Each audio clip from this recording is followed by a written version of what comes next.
Hello, and welcome to the Video Game Dads podcast, where three guys in a basement talk gaming, fatherhood, and everything in between. I got three other guys here. To your left, I guess we'll start. It's me, Ben. And Michael.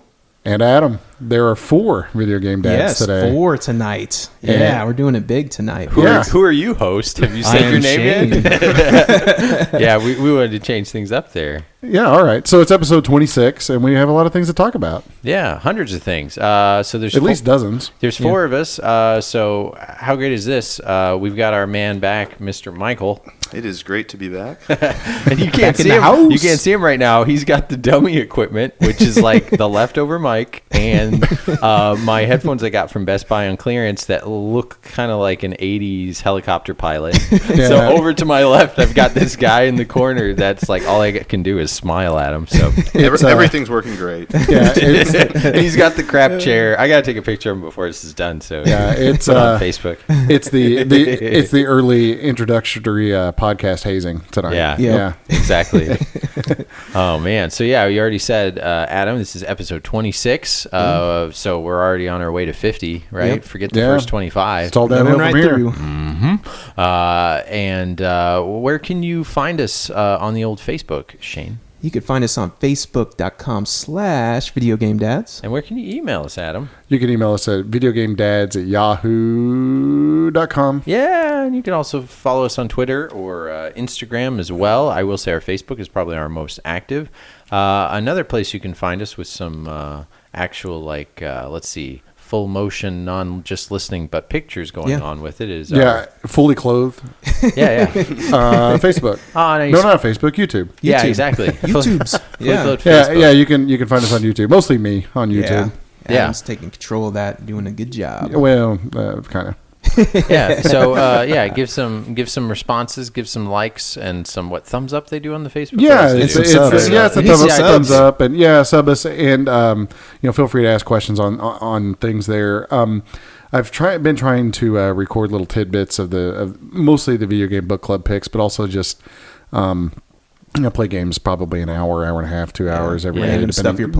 Depending on what time allows for. But I tend to not play super mainstream games, so I think that maybe some people, if you just kind of tune in briefly or watch a little bit of the videos, you might see some games that you might want to get. That might appeal to you, that maybe you haven't seen commercials for, haven't heard people talk about, et cetera, et cetera. Yeah. And I feel like people who just listen to us in their car and they're like, oh, I want more content, and then they're trying to look at YouTube videos, and then they wreck into a mailbox. Yeah, well, the people all the time too are sort of, hey, where can I get good video of that, or what exactly are you talking about? So this will give you some sort of context, I think, for the podcast. Yeah. And another then where can you find our cookbook, Michael?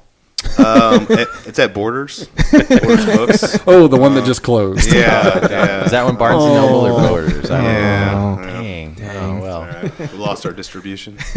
Well, it's also Groundhog Day. Does anybody know if it's Saw's Shadow or not? I have no idea. I know it's more winter. That is I think that's if he doesn't see a shadow. That's an excellent movie. That is Groundhog Day. I like it. I work with a guy who randomly told me he doesn't like that movie. What? You need to distance yourself from this individual. Yeah, well, he's a collaborative you need to guy. Pull a Heisman on him, stiff arm him, and run away. Yeah, that dude is weird. There's something wrong. That's what I thought too, because I was just thinking that movie is one of the more perfect movies. I saw that when I was 10 years old on my 10th birthday with my mom, and I bowled until I got 10 strikes, which as a kid took a long time. Such a good memory, but I love that movie anyway. It's a great freaking movie. And, so original too. Yeah. There's nothing like it. Nothing like it since. If they remake that in 5 years, which they will. Yeah, I'm gonna boycott the heck. Well, what they are remaking that they released is Ace Ventura. Oh, really? I didn't hear about that. I'm not even joking. Are you kidding? I wish I was. Yeah, I'm pretty sure that says something in Revelation about a new Ace Ventura movie, but before the Four Horsemen ride. Who's it going to be? Jamie Kennedy or something? I have no idea. I don't know if it's Jimmy. They're also redoing Dundee, Crocodile Dundee. Oh yeah, well they're doing a new Indiana Jones as well. Steven Spielberg supposedly is getting ready to direct the next Indiana Jones. Really? Yeah, this time they're going to put him in a freezer and launch him into space. I remember they said it was going to be like a Cold War movie or something like that, like initially. But is that? We don't know the plot. I don't think we know the plot. Okay. Yeah. That's kind of what they said. It was going to be old indie. They weren't going to try to like milk them out. Yeah. New guy coming in. I hope they just don't have Shia Shia LaBeouf in it. Yeah, it'll be okay if it doesn't have a Crawdad McQuicko or whatever his name was in the last one. I'd be happy to. Crawdad McQuicko? I don't know. I clearly can't remember his character's name in the the Kingdom of the Crystal Skull or whatever. I like it. It totally feels like it's a. But his name is like Scruff McQuacken or something. It's such a dumb name. I can't. You're like taking like two different jobs. It's funny, like McQuacken, Scruff. What's Scruff? Isn't that the guy who tells you not to do drugs? Scruff. Yeah. Yeah. McGruff. Take a bite out of crime. Yeah. Right.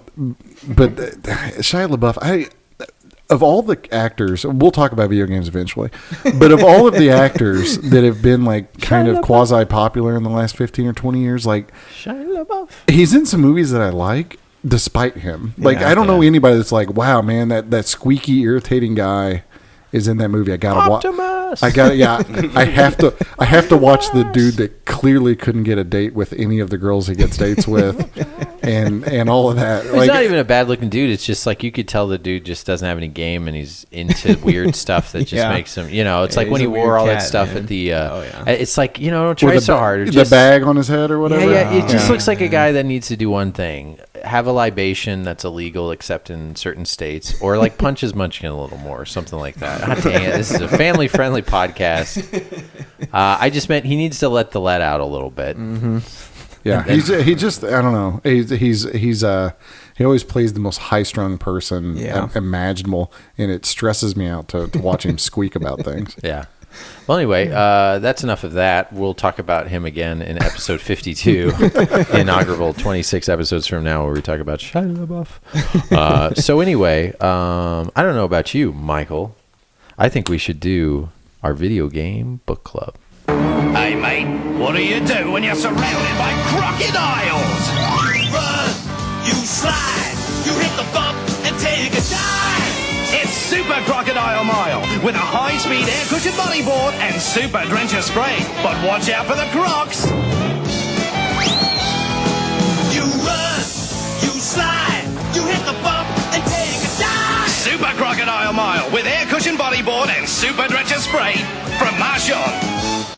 All right. Well, this episode is brought to you by Crocodile Mile. Ooh, take a dive, hit the bump, do a shot, dive. Yeah.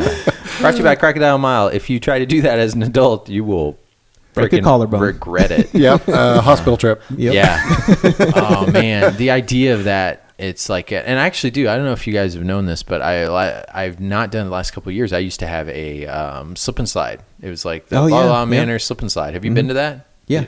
Mm-hmm. Yeah, so I used to do a long slip and slide. I used to buy a real tarp from Home Depot and spend like $100 on plastic. And I mean, I'm killing the world here. Yeah. But like I do it right. I do pool noodles on the side for bumpers. Yeah. I've got 3 or 4 different like sprinklers set up. Sweet. Cool. There's no dry spots. And at the end, it's like hardcore, so you can get going probably about 13 miles an hour. Yeah, it was legit, like man. I would go sliding so fast, I run so fast, but then you have like a big goalie in the back, full man. of So you and see then it's like it all a 5 just foot gets drop. It's like, So man, boom. you could really get jacked up from that. Yeah, but you can. But I also like jump on pool, like what are they called, like pool layers. What are those people that lay in the? What are they called? The floaties. Oh yeah, like floaties. But the whole floaty for your Yeah. whole self, unless you're really big, and then you break in the middle. And yeah, you would jump on the yeah, floaties it's just a and floaty. go. Yeah, that but thing's anyway, awesome. that's a freaking. And then ton of fun. I'm sure it all got recycled afterward. Yeah, all got Absolutely recycled. not. No, yeah, I know. I feel It's all part of Trash Island.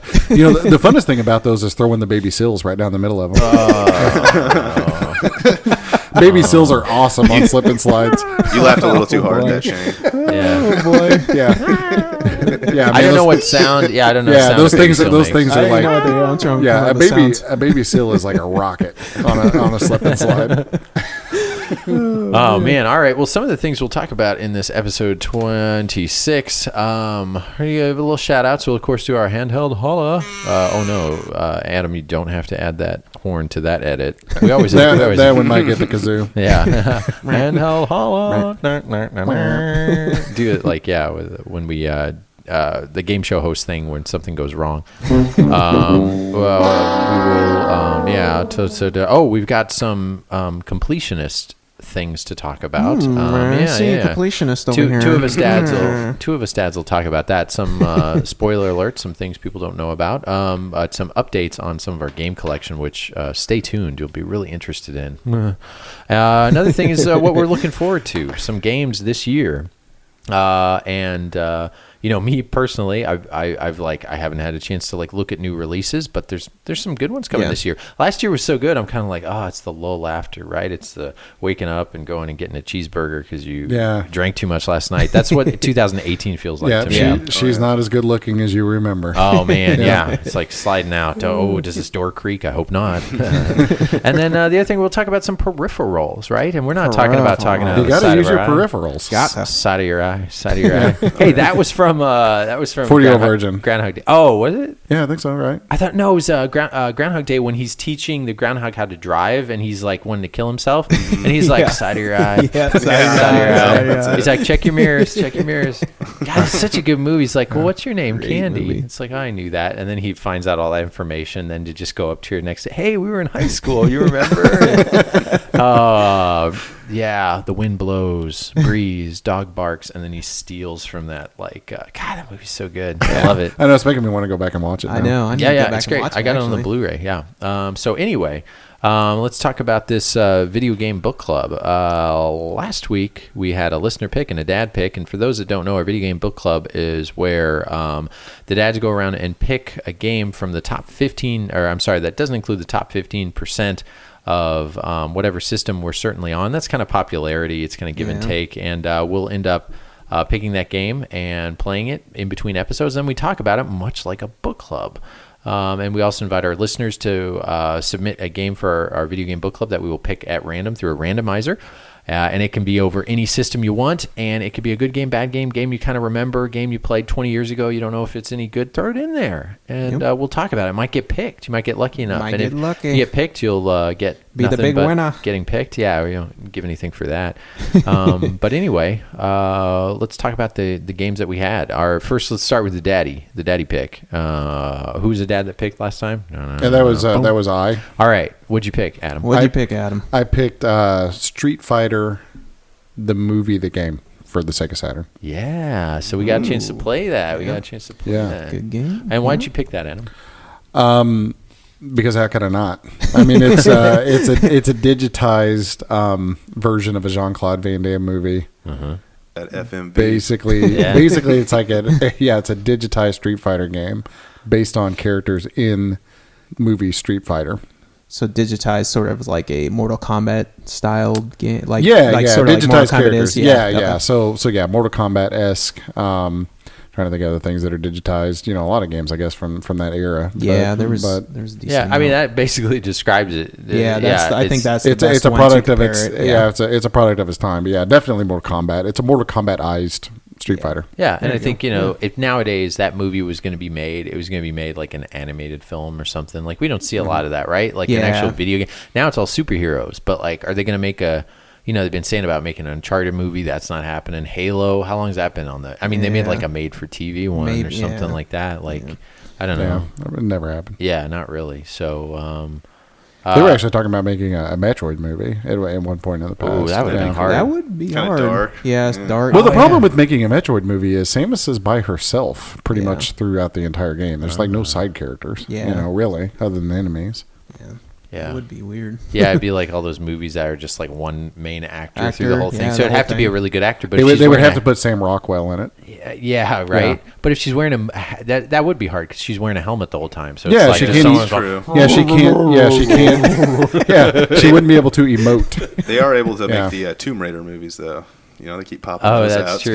They keep popping up. Yeah. This one looks okay. Yeah, and I liked that reboot, the 2013 Tomb Raider. You mean the game? The game, I haven't played the new one. Did you guys ever play the new one like 2 years ago? I have not played the newest one, no. But I did play the reboot that you're talking about, and it is good. Yeah. It's a good game. It's real good, yeah. Although her horrific death scenes are pretty weird. That game's really weird where when Lara Croft dies, they like show her like superly like dying. It's not like, oh, they cut away or something. It's like worse than like Resident Evil 4. It shows what happens after Mario falls down the hole. Yeah, dude. It's basically that's what happens. Like you'll see a spike go up her neck, and she's like, and it totally like goes into her brain, and she freaks out and like flinches around and things like that. And it's like, and then you see her go limp. I'm like, oh, I gotta put this game down. I think I gotta go cry in the corner. Yeah, but anyway, back to Street Fighter the game, the movie. Adam, what else can you tell us about this? Well, it came out sort of during the heyday of the Saturn. It's not a super expensive game. I mean, you can get a complete copy of it for, I don't know, $25-$30-ish. It's also a fairly common game because it is a Street Fighter and Capcom game, so it had a relatively high print run. You can also get it on the PlayStation. For a little I think bit. it's a little bit more expensive. Is it more expensive on PlayStation? I think so. I'm not for sure though. Yeah, and I guess some people say the PlayStation version actually is good or better. Some people say the Saturn version is better. Yeah. I'm not sure. I didn't play them side by side, to be honest. Yeah. Generally speaking, 2D games are probably better on the Saturn. I'm not sure if I'm allowed to say that. When they're on both consoles. Yeah, that's what the architecture is for. Yeah. But and 3D is better on PlayStation. That kind of thing. Yeah. But just speaking generally. But it's not a, well, I don't even really know how to describe it. It's a Street Fighter game that's not as good as a regular Street Fighter game. Yep. But it is not a bad fighting game. No. So it's just in a weird spot because, Saturn has, I mean, even among Capcom fighters, it's got Darkstalkers 1, Darkstalkers 2, Street Fighter Alpha 2. Yeah. It's got, all your Battle Arena Toshindens. Yeah, I mean, it's got your Virtua Fighters. It's got Fighting Vipers. It's got it's got these other fighting Sonic games. Fighters, right? Well, even the Mortal Kombat 3. Or what I think it's Ultimate Mortal Kombat 3. Yeah, I love that. That's on one. Saturn. Which is a great fighting game. Yep. So there are all these good fighting games on the Saturn, and then this is sort of in there with them. And it's easy to say, well, there are a lot of better fighters on the Saturn, which is a true statement. Yeah. This, however, takes you back in time better than those, I think.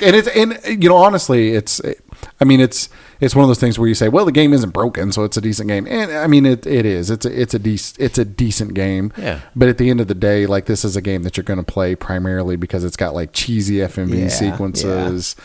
Like, the characters look super cheesy. Like, everything about the novelty of talking about it on a podcast. The backgrounds are cheesy. Yeah, the backgrounds are cheesy. Man. Everything about this game is just cheesy. And if you don't believe me, just check out our YouTube channel and watch me playing a little bit of it. Yeah. It's just cheesy. But it's kind of the good, horrible cheese. It's like cheese in a can. It's not the nice little gourmet cheeses that are super good. It's like the cheese that you're embarrassed. Wham, bam, thank you, ma'am. It's the self-loathing cheese that you don't want other people to know that you eat. When you put it on a cracker, it comes out kind of like dog poop. And you're like, but I'll still eat it. You're like, oh, this looks terrible, but I'm going to eat it. Yeah, that's what this game is. Yeah, so I saw, Michael, you played a little bit of this. Yeah, no, I enjoyed it a lot. The only thing I was a little disappointed is how Blanca looked. He looks sick. Well, they had Blanca before he turned green, so like if you see, just look it up. You should know what Blanca looks like. He looks like I don't know what they were thinking. They literally just thought like, hey, we could do a mask, we could do makeup. His hair didn't even look good. Like, no, it wasn't it's even like bright orange. No, it looked like somebody. Blanca got the jaundice. Yeah, exactly. It just kind of looked like he was like Elephant Man or whatever, and they just stopped halfway and they put on the powder that looked green. But this guy, he had normal skin color. Just you can't tell he's blonde. And that's the one thing about this game. I can't always tell what character's supposed to be the character till I look at the top. Oh, Balrog, I always say that looks like Balrog. Vega kind of looks like Vega, but Guile I'm like, oh yeah, I didn't even realize. Yeah, that's obviously Jean-Claude. Yeah, I wish they would have put. It would have been cool if they would have put like some extra touches, like the extra long, stupid hair for Guile or something like that. Yeah. Or Blanca would have been green, something something crazy like that. But something we should mention and tip our hats to is Raul Julia. Yeah, Raul Julia. He's in this game. Yeah, and he's immortalized in a subpar fighting game for the rest of his days. And also all the Addams Family game movies, I guess. There's some of those out there, but those aren't that great. But this one, you can kick somebody's butt with it. And, I will say he was probably the best part of that movie. Oh, yeah, absolutely. He does his eyes where he's just like, I'm going to get you. Dude, Raul Julia is the bomb.com, man. I love that guy. Yeah. Well, I mean... whatever Victor Gomez and the Addams Family. That's really my favorite role of his. But that dude is just awesome. Yeah, he was so out of just out of place on that movie though. He's too good for that. Like, why was he in that, man? He's too good. Paycheck man. Yeah, dude, paycheck man. Got to pay the. It's like got to pay the bills. Got to feed the babies. Ben Kingsley and everything, right? Yeah. It's just like or Samuel L. Jackson. Isn't he going to break the record at some point, right? Samuel Jackson is in everything ever made. I think there's some kind of a Hollywood union contractual obligation to have Samuel L. Jackson in the movie. You know, and you'd think anybody else you'd hate it. It's like I'm a huge Samuel L. Jackson fan club or something. Like, no, I mean, some movies you could tell he phones it in, but other ones like. Even when he did Winter Soldier, did you guys see that? Where he played Nick Fury? Yeah. He had an action scene. He did some stuff where he's like, he has to be like fearful for his life and stuff. And I was like, oh man, most times snakes on a plane. Yeah. But when you actually see him do some real acting, which is few and far between, it's like, okay, this guy can't act. It's just, why would you work hard when you could work less for getting millions of dollars? Yeah, I hear you, Sammy. No, man, he's reached like.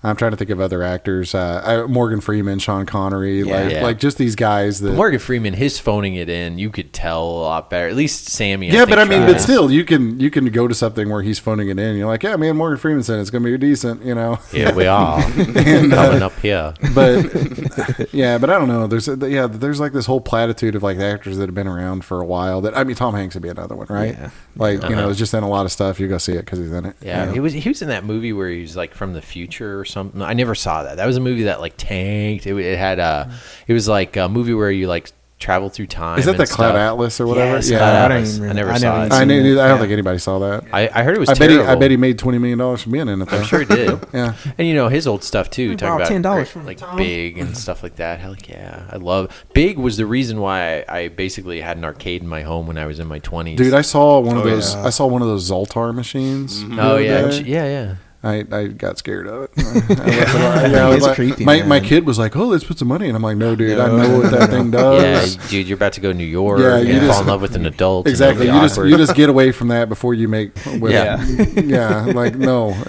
we've seen what happens. It's a nightmare, man. You're gonna be a 30-year-old and have to get a job, man. Don't do it. Up after you get older, you're like, okay, so that dude's 12 and she's like 35. And he touches her chest and then they turn off the lights. I know. Yeah. And I'm like, why was this acceptable in the 80s? I don't understand. Bad idea. Vice versa or whatever. Yeah. Oh man, but still, such a good movie. What else do you say about the game? I mean, no. Let's talk about. The game. The game. Oh yeah, back to Street Fighter. I saw the movie in the theaters. Anybody else? I didn't. I actually No. ordered it on Amazon Instant Video and watched. I didn't watch all of it. I watched about half of it while I was half asleep. Yeah. Not worth what I paid for it. No, it's not good. But I'm so glad that I watched. I'm still waiting for half Netflix to get it for free. Well, it's like it's a ton of characters, right? And Cammy was played by who's the actress that plays Cammy in this? I had such a crush on her. She's a Australian pop singer. Oh, Kylie Minogue. Yeah. Kylie Minogue is Cammy, and I had such a crush. Well, on and then her. the guy that played E Honda was on Necessary Roughness. You guys ever watch that? Yeah. That movie, I was a huge fan. Yeah, the Samoan on there, Samoan lineman. Yep. Yeah. Necessary Roughness. I didn't realize that's who that was. Dude, that was a great movie too. I like that That's movie. a movie nobody talks about. Yeah. And I mean, movie, I man. get it. Was but Jason like, Bateman's in that? Yeah, and Rob Snyder. No, is it Rob Snyder? Oh yeah, he's the announcer. Yep, he's an announcer. Kathy Ireland's the kicker. Yep, Kathy Ireland's kicker. Yeah. Kathy Ireland. Kathy Yeah, man. Ireland, yeah. Actually, yeah. That's back before she sold clothes at Walmart. Yeah, Is she around? Is that what she's doing? She's yeah, doing man. it? She's the selling Walmart clothes lady. clothes, Yeah. Really good for her, man. I just remember she was on my a buddy I always like played with. He was like the video game kid I played. Actually, he was like pretty wealthy, so that was great. Like hanging out, middle class guy going over to your wealthy friend's house. You're like, oh my god, you got us. He's got a pool. He has a tennis court, and he was cool. And it was kind of that guy. I don't. He doesn't listen to this, but he kind of had like temper problems. So like he didn't have many friends, and I was kind of like a shy kid growing up or whatever. So like I was friends with him, and like he didn't. So we ended up like clicking a lot, and it's like even though he had like trouble in school, him and I like became really good friends. I don't know. This is a good story. It's not really. I just putting some background in. Listening. He basically had an older brother that was like freaking Buzz from Home Alone. Oh man, those are always the worst. And so, but he had a poster of Kathy Ireland on his wall, and we would always go in his room and just like look at it, and not do anything. It was like a beer one or like St. Patty's Day, and we just like go in there and think like, I think one day. Man, my buddy just got a wild hair, and he was so pissed at his older brother. And his older brother was older, bigger, everything. Yeah. And he he ripped it off the wall. Oh boy! And then when we were playing games, we almost forgot about it 3 hours later, and all of a sudden we hear this, James, I'm gonna get you! And he runs, and and James is a young enough boy. You know, we were still like 9, 10, so when a boy that screams like a girl, right? Yeah. So I just remember screaming in the corner, his brother like punching the heck out of him, and you're just doing nothing but watching because that's what you did. Yeah, I'm just laughing about some kid getting beat up in my memory of my mind. His brother, it's okay. Yeah, but anyway, I was talking about things getting beat up. This game, yes, is very much, I just think, kind of okay. I think a lot of people give it crap. I mean, I thought it was enjoyable. Yeah, it's fine. It's worth playing. Like you said, that we were playing in the story mode is probably not the way to play. You probably want to do versus. Just do the regular versus. Yeah, the regular versus, because then you get to pick different characters and everything. So yeah, it would have been nicer if you could have chose someone other than was it Guile? Yeah, like basically it makes you play the movie. The movie, or whatever. Which that stinks. It would have been cool to have like a just play the breakdown regular with, verses or play with a friend. Honda, somebody else. The thing that's funny about it though, because it is the digitized characters, like if you watch YouTube, I play some of Street Fighter Alpha 2 along with this. Yeah. And Street Fighter Alpha 2 is like this beautiful game with like millions of frames of animation and like all these cool moves and all this stuff.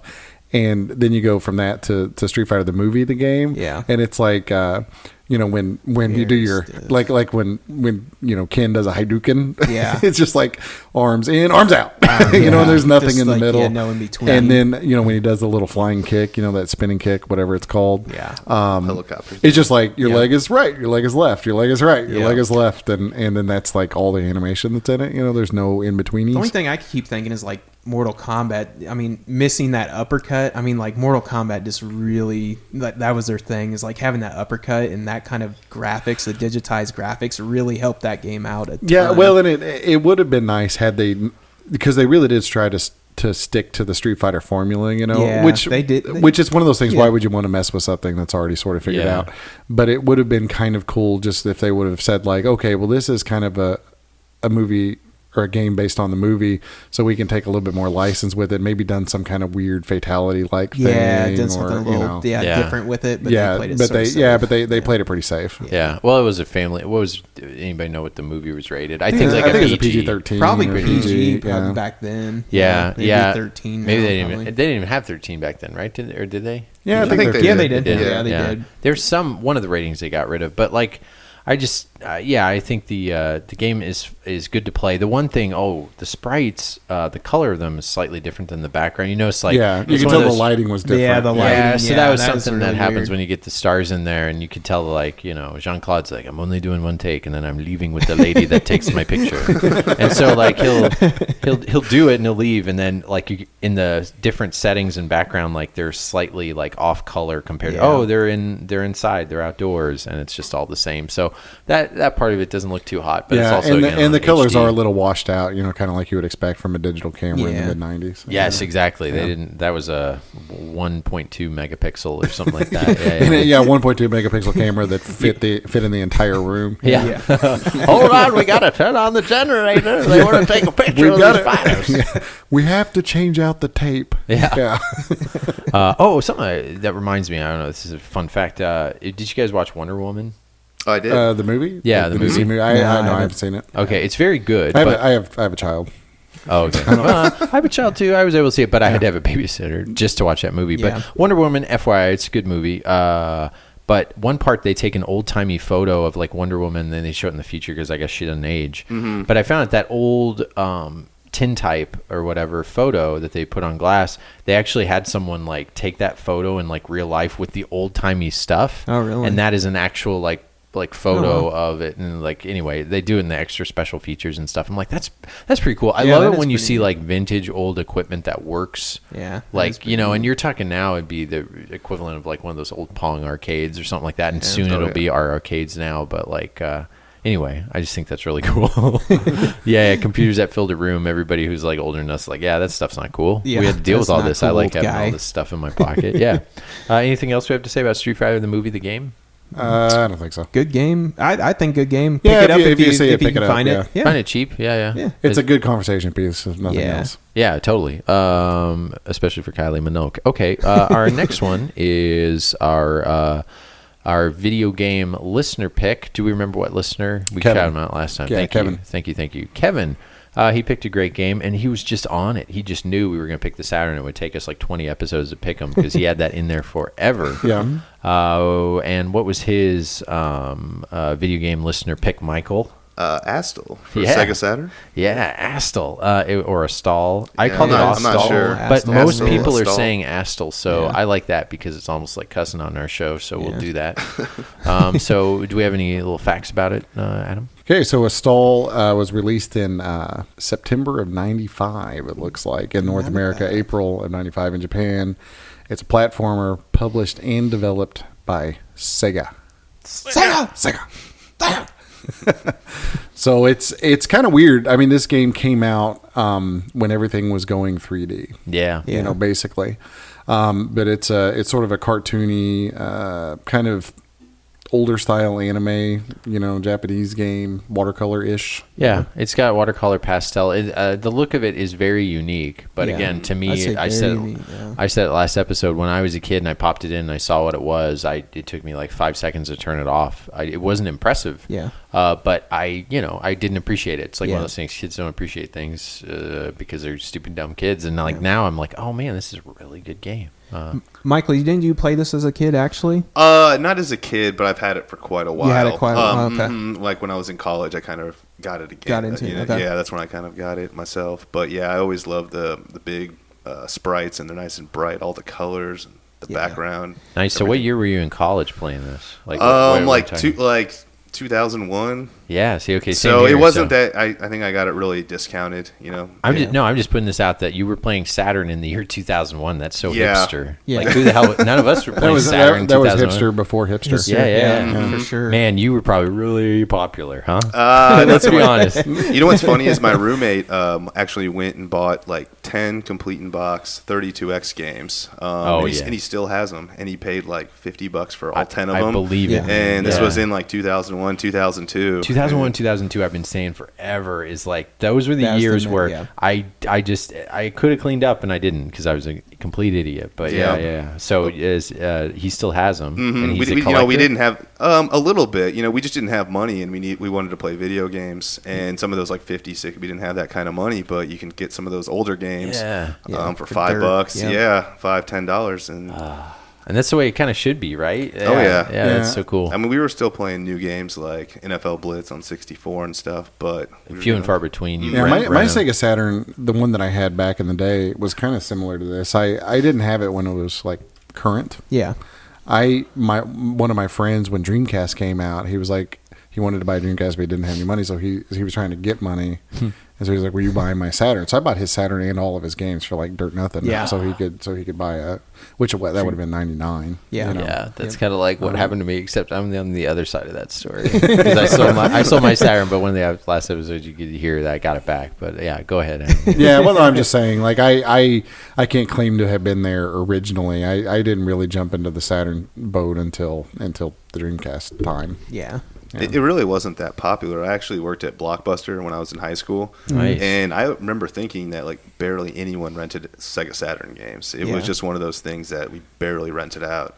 Yeah, this game, I mean, it sort of came out at the wrong time because everything was trying to be pushed at 3D, and this is a 2D platformer. Mm-hmm. Everybody wanted 3D. And and it's cutesy. It kind of looks like, a Mother Goosey kind of, something from a kid's storybook kind of thing. Yeah, but hand drawn everything. But there's violence in there. So, like, what are we doing in this game? We talked a little bit about it in general, but like, who are we killing? We're killing these little diamond people. Yeah, we're killing cutesy little diamond critters. Things. You're trying to rescue your sister, right? Something I think like your that, sister got kidnapped, so you're trying to rescue her.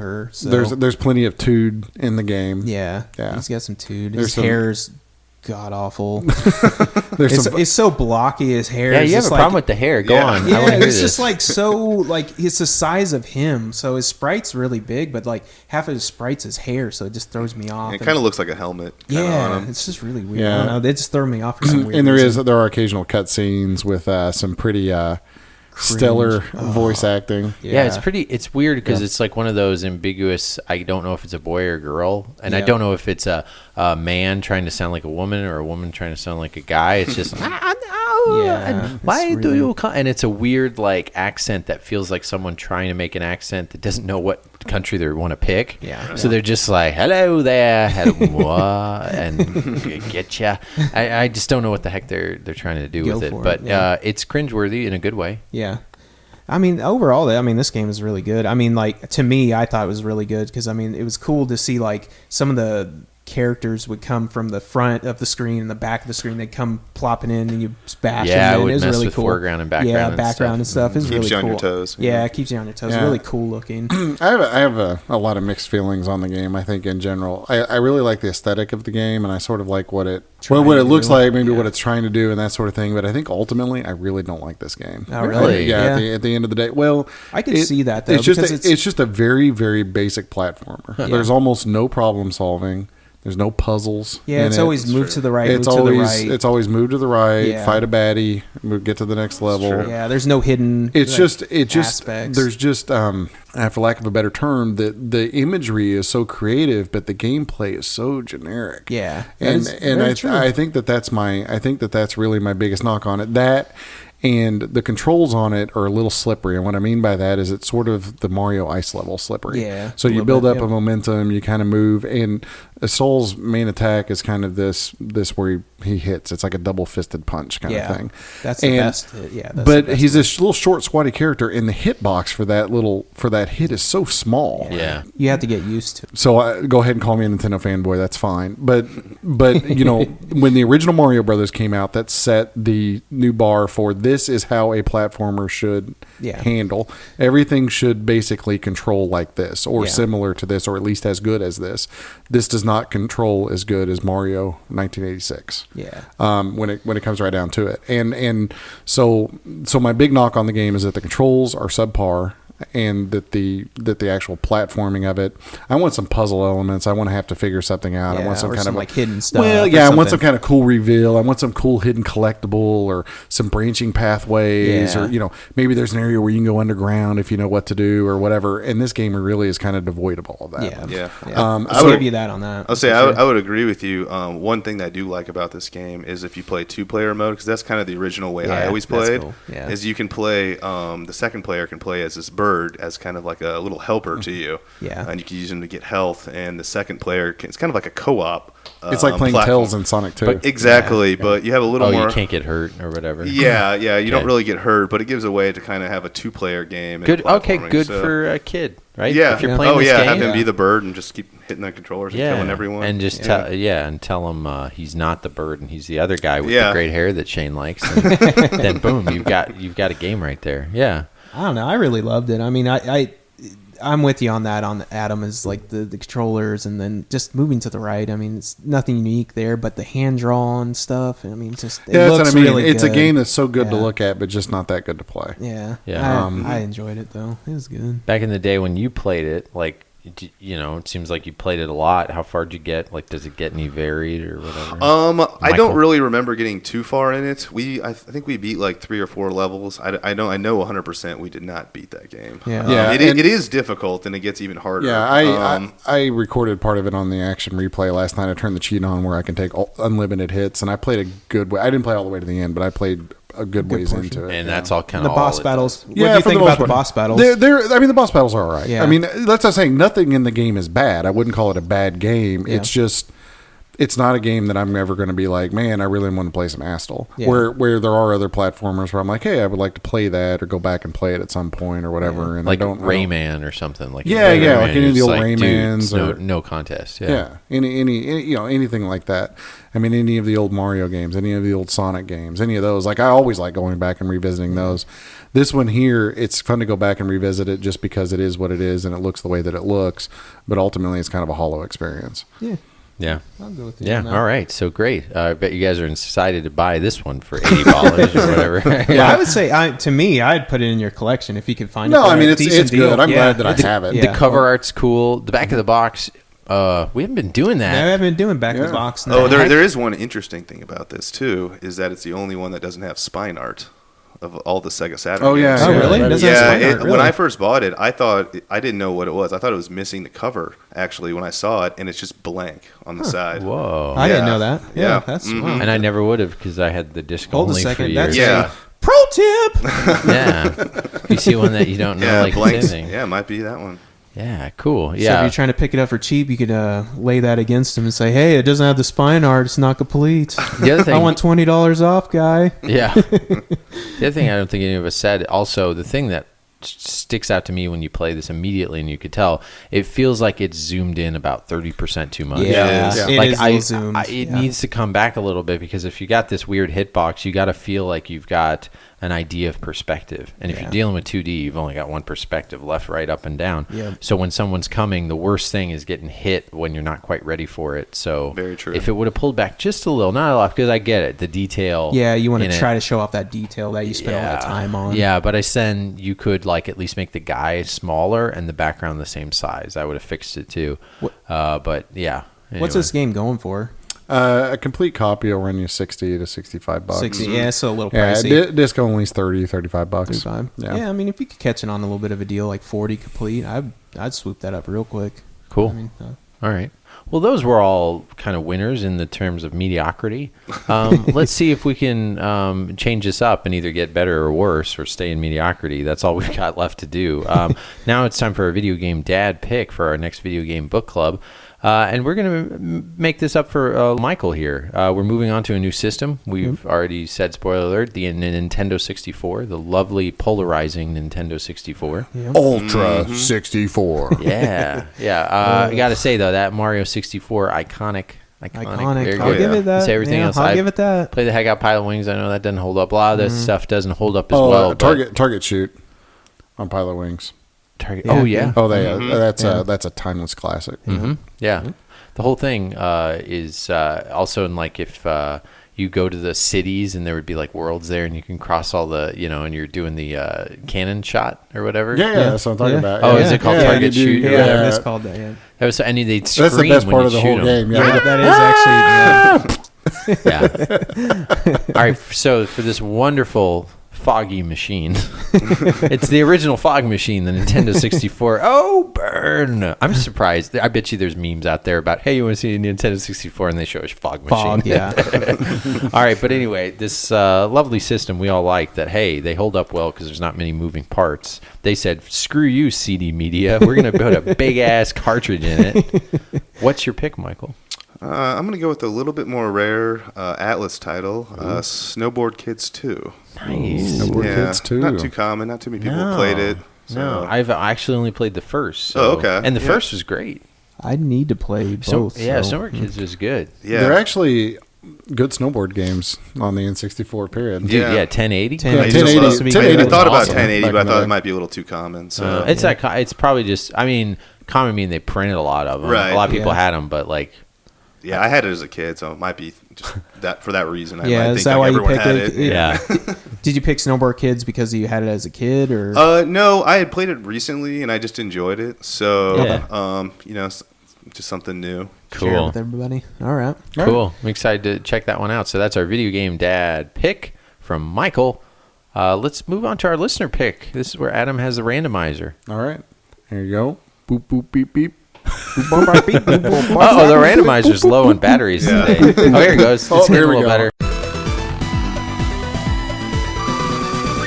So the Kickle Cubicle for the NES from David on Instagram. David on Instagram. Yeah. Thank you for using our account that I've made dead now and I haven't updated for a while. Thank you so much. But Kickle Cubicle is kind of fun to say. It sounds like you're hiccuping. I can't even think of what this game is. So. Yeah, so it's an NES puzzler. Right. I think I've got the back of the box up Oh, here. we're gonna so do I can- back of the box. Yeah, let's We're go back do- to it, Let's guys. go. We're Yeah, back to let's it. do what we were doing, and so we'll do back of the box. So this is Kickle Cubicle, and it says the kingdom's covered with ice, and it's likely to stay that way unless Kickle saves the day. The wicked wizard king comes to the fantasy kingdom and covered the four lands with ice. He took the people and their palaces, hiding them deep in the ice. Now, armed with his freezing breath, Kickle sets out to save his friends. Join Kickle as he attempts to rescue the king rescue the kingdom. Sorry, there's a hyphenated break there. From the puzzling predicament of perpetual winter. I'm so glad you read that. I'm so glad. Yeah, well, they actually broke the words up between the lines. It's actually pretty kind of hard to read. But I've been jammed up right there. So at any rate, it's some kind of an action-y puzzler platformer overhead sort of game. So I think that this is going to be right up my alley because some of my favorite NES games are puzzle games. Your Tetrises, your Wario Woods, those kinds of things. So I think I'm going to like this. Oh yeah, Dr. Mario, I guess. Yeah. When I think puzzle, my brain was just thinking like, oh god, it's like.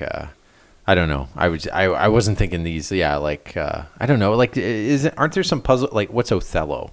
Yeah, it's a puzzle game. That's where the little pieces flip and they all turn the same colors. Yeah, yeah. Yoshi Cookie. Yoshi Cookie. Fire and Ice. Yeah. Fire and Ice. Yeah, you're right. They do have a lot. King Solomon or Solomon's Key. I mean, sorry. You got the back of the box for the other? Yeah, I do for Snowboard Kids 2. Unless you have it up, Michael. I do not. All right. Well, I've got it at the ready, so I'm going to steal your thunder. Oh yeah. Steal your sunshine as well. But this is I'm going to steal your snow. Snowboard Kids 2. It's real 90s graphics on this sucker. And then it says, just when you thought it was safe to hit the slopes, here comes those kids to tear it up again on the outrageous sequel. Oh, darn kids. This is outrageous. God bless America. Snowboard Kids 2. However, not all is well in Snowtown. Enter Damien. Ooh, Damien. This sounds like a soap opera inside of a game. The mischievous little brat from the underworld. Isn't that what someone said about Tom Brady's kid recently? Did you hear about that? The guy that got fired because he called his kid a mischievous little brat, more or less. Anyway, and he'll stop at nothing to ruin the fun of the Snowboard Kids. It's up to you and the rest of the Snowboard Kids to defeat the evil Damien. They have to say Snowboard Kids like 10 times in that first thing. All right, now for the bullet trains. Here we go. Race on a multitude of terrain. Underwater. That's actually interesting. Uphill and even through outer space. Man, spoiler alert. Come on, box. We're going to space on a snowboard. Like anytime you go to space in a video game, you can't say that. It's so much more interesting. Like in freaking Wolfenstein. I could say it. That's the first one. It's been out like freaking 5 years. But like, you know what game where you go to space that like totally weirded me out? What? Half-Life. The first one. You ever played through the original Half-Life? Yeah, but back in the day. Oh, the original. Yeah, after you go through the doohickey, and then all of a sudden you're like in weirdo land in outer space. I remember just being like, "What happened?" They do that in Portal 2. Near the end, of course. Yeah. But it's like, what? I don't even. How did I get here? Yeah, that's how it was in Wolfenstein, man. Wolfenstein, when you get in outer space, I was just like, oh my god, this is so epic. And then you're in a space station full of Nazis. Oh, that game's good. You guys haven't played it yet. No. Spoiler alert. Me. Spoiler. Well, I don't care anymore. I've been asking you guys to play this game. It's so good. And the newest one is so good. And it has such a plot twist. I want to talk about it with somebody. Someone on Twitter, please talk about it. Is it that you go to space? No, it's even better than that.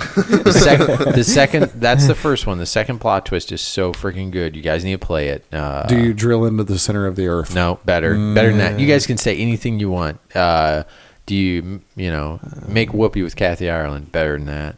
Yeah, and not Walmart Kathy Ireland. We're talking like 90s Kathy Ireland. Yeah. Okay. I don't know. Is Walmart Kathy Ireland I don't know.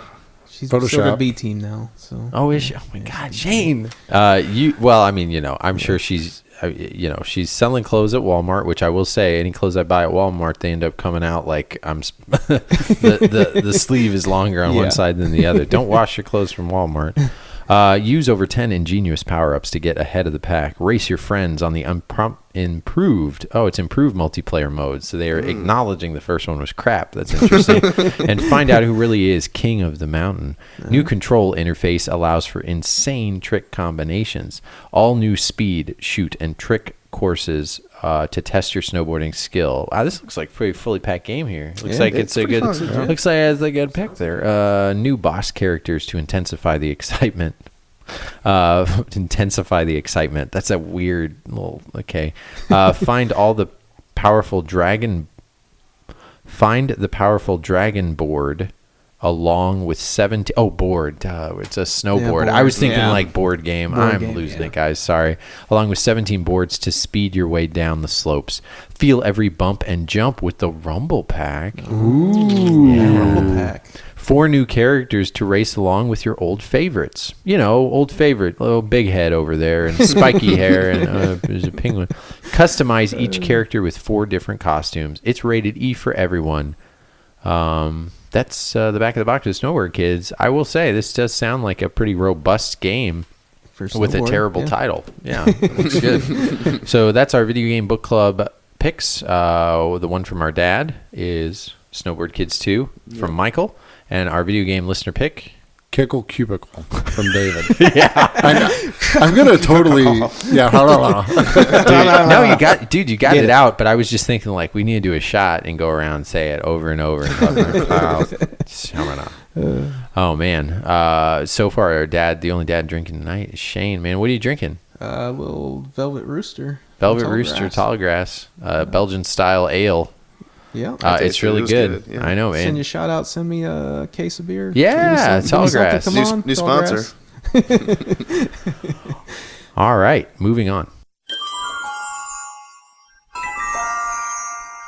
So we wanted to talk about games coming out that we were excited about. Yeah. So, what do you guys think? What do you got? What do you got? What do you got, Ben? What do you got, Adam? I know I've had this on pre-order for a while. Far Cry 5 coming out this year. Yeah, I'm excited about that. This is a modern game. We talk about the old It's the and the redneck new. Far Cry. Yeah, Right? yeah. Colts. I think Yeah, Colt, yeah, right? hillbilly Colts and Yeah. stuff. Yeah, it goes back to Far Cry 4. They kind of had the Primal, which was more of like the animal, I believe. I didn't play Primal. I didn't play Primal. I own it, but I never played it Okay. because it was like, I don't know, it got cheap. I thought I would ever play it, and then the thing about it was Primal didn't have guns, right? Because this is like old schooly and stuff. Yeah, so I thought the gunplay in Far Cry was some of the best stuff, so then I didn't get that. But I think Far Cry is running into the same Assassin's Creed thing where people got really, really tired of it. Yeah. But then they took a little bit of a break, and then this next one coming out is like totally at least a different setting. It's not in the jungle. Yeah, it's in the setting looks on it is awesome. Yeah, and kind of, people are just like, oh, it's for the times or whatever. Like when Wolfenstein 2 had all this stuff about like discrimination and things like that. It's like, oh, it's such a here and now game. I just think like they created this game years and years ago, so I just think it was a setting that was on their blackboard that they just kind of checked off. But if you look at replay trailers and things like that, I just don't know how they're gonna.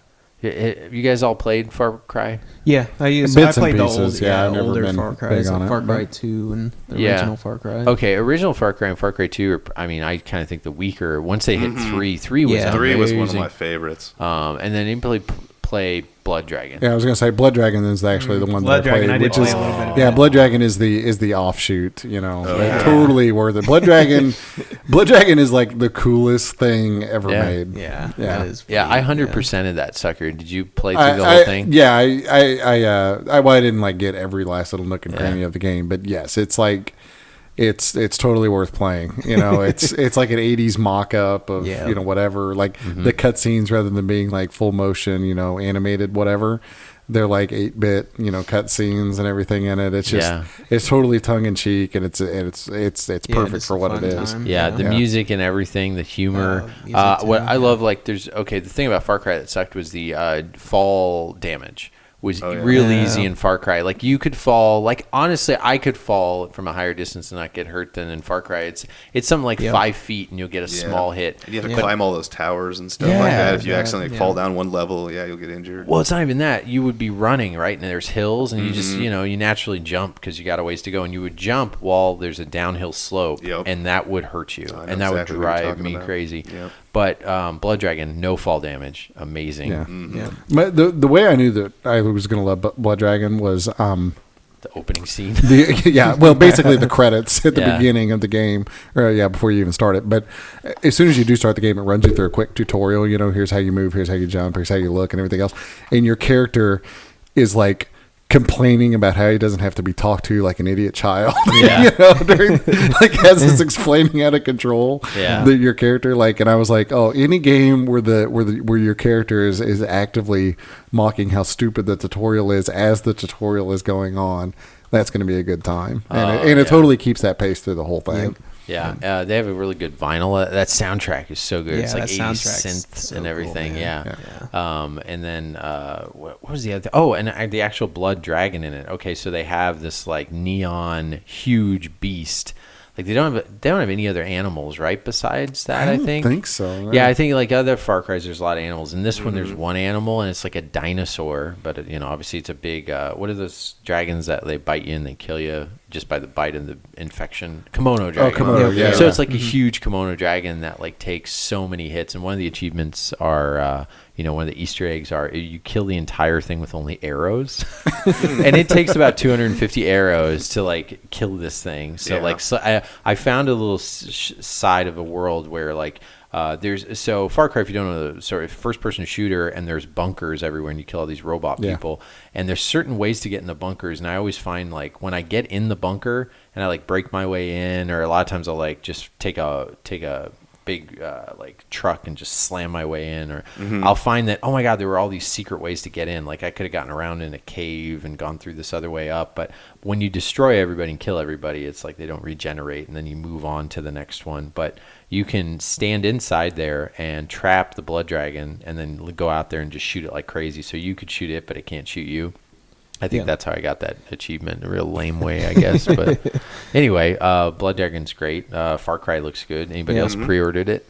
I have not pre-ordered it, no. I don't pre-order new games, so... Yeah, I usually wait for first-person shooters and everything else to get dirt cheap, like 5 years after they come out, and then I buy them. They had the Gamers Club Unlocked Plus the $10 off, so that made it $38 for a new game. For a brand new game, you can't beat that. Yeah, so that's the only reason. You can play it right away for $38. Yeah, that's the only reason. It's like, and also keep in mind, I pre-ordered this when my kid was like 2 months old or whatever. So I was like, what was I thinking? Yeah. I got all this time. I can do it now. Yeah. What else is coming out, Adam? Well, so I'll throw one out there. Ni no Kuni 2. Oh yeah, you're a fan. Yeah, it's actually really cool, and that's a game. It's actually a long-winded Japanese RPG kind of very artistic kind of animation style game. And I played it with my kid when he was a little bit younger. It's a game that he would like sit down and watch me play. It comes memories. So it comes out I think next month. But I have the collector's edition pre-ordered, which is way too expensive, but why not? And so I've got that pre-ordered, and there's a couple of Switch games that may or may not come out this year that I'm really looking forward to. Bayonetta 3. Yeah. The Metroid Prime 4, which I'm not really holding my breath for a 2018 release, but maybe. So those are my big two Switch games on the horizon that I'm really looking forward to. Michael, what do you got? What are you looking forward to? I am if it ever comes out, Red Dead Redemption. Really? Yeah. Didn't they say a release date? I heard. Yeah, but it got delayed again. But they actually put out what they say is a solid release date. I believe October. Yeah, I think it's October 26th, if I'm not mistaken. And I have that pre-ordered as well. Yeah. Yeah, so I am pretty excited about that because the original Red Dead was probably one of my favorite games on PS3. Yeah. I just got really into it. And did you beat it? Yeah, I did. I went down to Mexico and finished it up. I got to Mexico. I went down to Mexico. Yeah. I got down to Mexico, but I never beat it, so I must have been somewhat close, huh? Oh, yeah. Yeah, you were definitely like 3/4 of the way there. Oh, really? Okay. Yeah. I never made there's one part where it said like you can make like a glider. I never got to that point, right? Wasn't there a glider in the game? I believe so, yeah. Yeah, I thought that game was wonderful and great, and I'm not a big, I think I said before, like Western fan. I mean, I'm sure there's Western fans out there, but I just see it as like, those were kind of like, I like Bonanza and things like that, but it's just like, that wasn't, an old Western wasn't something that was right up my alley. Yeah. But that game will make you a Western fan. Mm-hmm. I mean, I was already a big fan of the Grand Theft Auto and stuff like that, but this touch on it really kind of spoke to me. Yeah, and that was the first one I was like used to like hunting animals and stuff and shooting an animal on horseback. I think I've said this before, but like some of the best. One of the best moments was like I was like chasing this deer, and then I finally like shot it when it was jumping in mid jump over a hill, and I shot it in the head, and then I saw it was like mid jump, so its head fell, and then the way it fell was like it rolled over itself. Yeah. So it's like I was like, oh my god, that just like looked so dang realistic. That whole game was just a wonder, but I've yet to go back and beat it. But didn't they do a remaster or something? I don't think so, actually. Okay. Maybe it was just backwards compatibility. They did the zombies. Yeah, the zombie edition. Yeah, they did zombies. Undead Nightmare. Yeah, that looked cool. I never got a chance to play that, but I heard good things. Yeah, no, that's also really fun. It's pretty much the same thing. Yeah, with zombies, I've never played Undead Nightmare, but I did play a lot of Red Dead. Mm-hmm. Yeah. So I'm really looking forward to it too. I think as far as PlayStation games go, that's definitely probably my top one for the year that I'm looking forward to. For sure. Yeah. I wonder what they're going to do different. Like, that's the other thing. Like, we're looking forward to it, but like, what are they doing with it? Well, what I think they'll incorporate is online play. For GTA. They're still like doing updates and stuff for GTA 5 after like 5 or 6 years. Yeah. They're making a lot of money at that. I guarantee you the first one on PS3 didn't really have an online feature. They're going to probably make an online world with different types of missions and heists and stuff like that. You're probably going like rob banks and stuff like that. That'd be cool, going in on like stage coaches, like robbing banks and all that kind of stuff. That'd be cool. Yeah, I remember I used to do that. Yeah, and what I liked about the game too is if you driving a stagecoach and you like break your wheel enough, it'll like break. Oh yeah, you're screwed. And it makes sense because these are freaking wooden wheels. Yeah, and you got to whistle your horse. Yeah, that was fun. Yeah, that's like another game you whistle for your horse. Good segue. I have another game coming up. What, Zelda? Shadow of Colossus. I was going to say, Zelda game. Well, it's not whistle. You say, oh, or what does he call it? It's like, oh. I don't even know what it is. Yeah. Yeah. It's weird. You guys know what I'm talking. Okay, I'm just being I've never played vaguely. those games. No. I've played the first third of Shadow of Colossus like 4 times. Oh, just never kept going. Just never kept going. But I'm going to play the remaster. I'm actually really looking forward to it. Yeah. That's really good. And they keep calling it a remaster. From what I understand, this is not a remaster. It's sort of built up from the ground They up, basically redid the entire, like this was all built with original assets. Like they did the whole thing from nothing. That's what I heard. So it's all built on the blueprint of the original game, and it plays like the original game, but it's all brand new. Yeah. Like it's basically they took everything from the old game and just redid it all. Yeah. But I watched a little featurette on the YouTubes about it, and it actually looks really impressive. Yeah, and they did quality of life improvements because a big knock of that original game was the control. The scheme was, the original controls suck. They're stupid. Yeah, and they're the complete opposite of everything of every other game that's like it, and they're for no reason. Yeah, like they're unnecessarily complicated. Like you use both the shoulder buttons on the right side to like also hold on to something and move, so it's counterintuitive. But yes, by the jump button is the triangle. It's the top button. That's the thing that always got me. Yeah. That's a very Japanese thing. Yeah. The thing that I remember about that was, it sucked, but it was one of those, like, as soon as you get used to it, it takes a while. But yeah, you don't jump back into it because your body doesn't learn those controls again. So, but anyway, they improved on that. They improved on the graphics, and like I said, like Adam said, everything is different. So it's $30 or $40. Yeah, something like that. I think I pre-ordered it at $30. Yeah, so that's another good one. What else we got coming up? Anything else you could think of? I was looking forward to this game, but I don't know anymore. Is We Happy Few?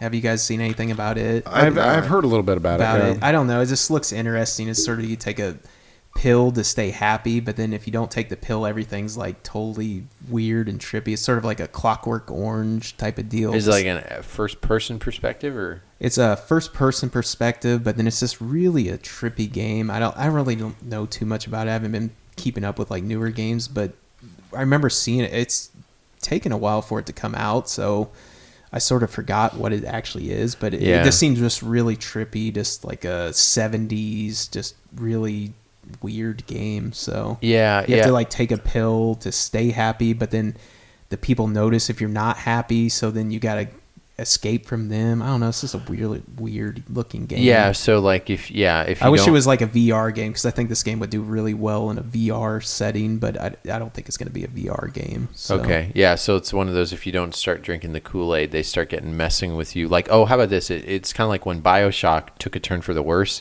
early on into it. Like, you saw those people in BioShock where the enemies were addicted to the drugs and stuff. Yeah. It kind of is like, this is the early version of that. Of course, it's a different game. Yeah. It's interesting. The coverage initially when they showed it at the first E3, they thought it was like a demo that was like very constricted. Yeah. And it was really well done, like the original trailer. But then moving on, when people were playing like gameplay and things like that, they've kind of been talking crap on it, saying it's not very good. Yeah, and this is a game that's yet to be it hasn't been released on anything. I think it might end up being a turd, but it just looked interesting, the plot and stuff. I don't know, just found it sort of cool. The pre-order is inexpensive, and it took a price cut, and that always tells me something. Yeah, like that tells me it went something from when it a does a price $60 game to like a $30 game. Yeah, so something's happening. Yeah, something's up with it, but it's interesting to see what it is. I always like when they take chances and do new things. Yeah, I mean that's the sort of the thing with it. It's different, so I'll give it a shot. Yeah. Anything else we got kind of coming up? Thinking about? I don't know. There's the new God of War. I'll play it eventually. I probably won't buy it at launch. I always wait because the God of War tank games always get. You might like, pull my gamer card. You know what? I never played a God of War game in my life. You would like them, yeah. They're good. Nope, but they always get really cheap after they're out for a little while. So I never buy those. They're kind of like the Uncharted games. So they, of course, I always buy the Uncharted games when they're new, but they stay expensive for like a year and then they're just dirt nothing after that. I don't have a God of War game in my collection. Really? Yeah, it's really How good. did you miss that? So what were you doing at the time? It's not in my collection. So Shane, time.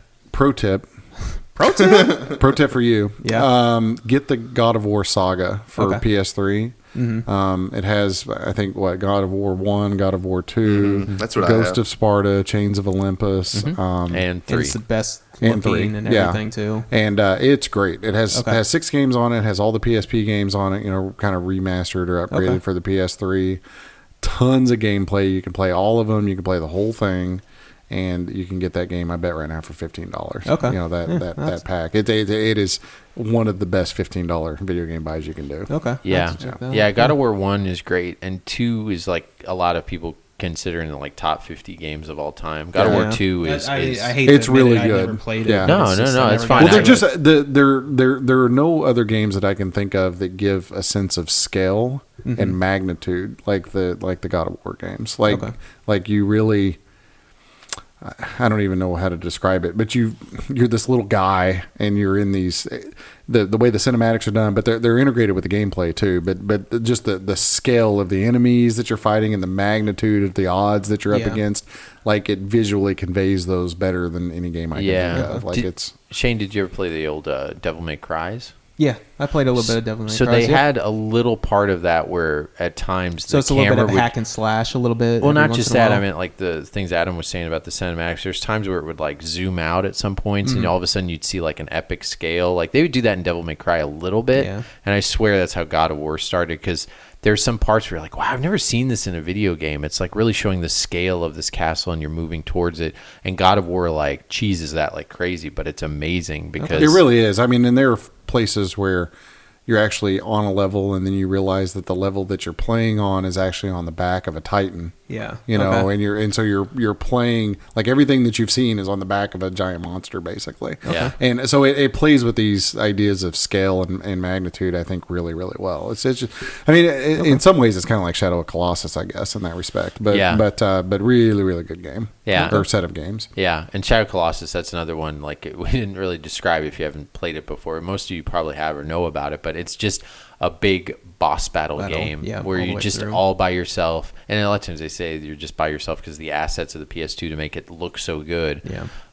But it ends up being just this kind of like stoic game where and a puzzle game, really. Shadow of the Colossus is a puzzle game. Is more a puzzle game more than anything. The boss. Yeah. But God of War 3. That was one of the first PlayStation 3 games I ever played back in the day, and God of War 3 is just so... Yeah, and it's actually surprising, I think, a little bit that I like it, because, Kratos is such a dude bro. Yeah. And I don't really like dude bro games all that much, but Greek setting and stuff. Yeah, it's kind of what it should be, I suppose, but I don't quite like them as much as the Uncharted series, but they're probably, at least as a series on the PlayStation 3 era kind of stuff, it's right there. I'll have to try the third one. I've played the first two. I haven't played the third one. Yeah, I've actually the third I've played through once, and I played about halfway through the remaster on PS4, which is also really good. Yeah. So, and both of them are cheap too. You can get either of them for like around $10, easy peasy. 3, probably way less than that, and 3 on PlayStation 4. Are they making another one? I haven't even thought about it. Oh yeah, the one coming out. God, that's I know, man. Sorry guys, it's been a long week. And then the other thing is like we try to go back in the past when we talk about new games. It's like, hey, let's make a point, talk about new games. All we do is talk about the old games. We're talking about the old ones. That's us for you. Yeah. We're dads living in the past. Well, it's kind of funny. I was on Facebook earlier, and there were people making comments like, "Why do we play old games? You know, like all the new games are so much better than the old games," and you know, going on and on, like kind of trashing anything that's more than 5 years old or more than a couple of years old.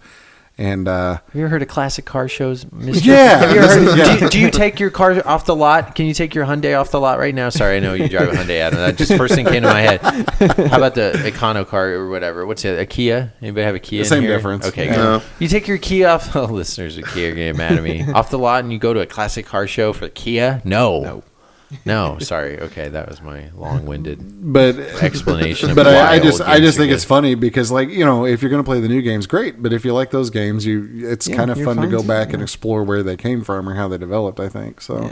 Yeah. But yeah, I think at least on the short-term horizon, those are all the things I can think of that I'm looking forward to, other than this sort of cyberpunk, I can't remember what it's called, 2077 or something like that. Steampunk. Yeah. Or wait, well, not steampunk. What is it called? Cyberpunk. Cyberpunk. Yeah, cyberpunk. Really nothing's been released about the game. I just think it looks super cool. Like the concept art or the little demos and snippets that they released of it. I'm kind of looking forward to that game to see if it's as cool as it actually looks. I think it's the people that made Witcher 3 that are making that, but supposedly I think it comes out this year. Yeah, and it's basically Blade Runner meets Deus Ex or something like that. Yeah, It's real cool. Cool. All right, well, moving on.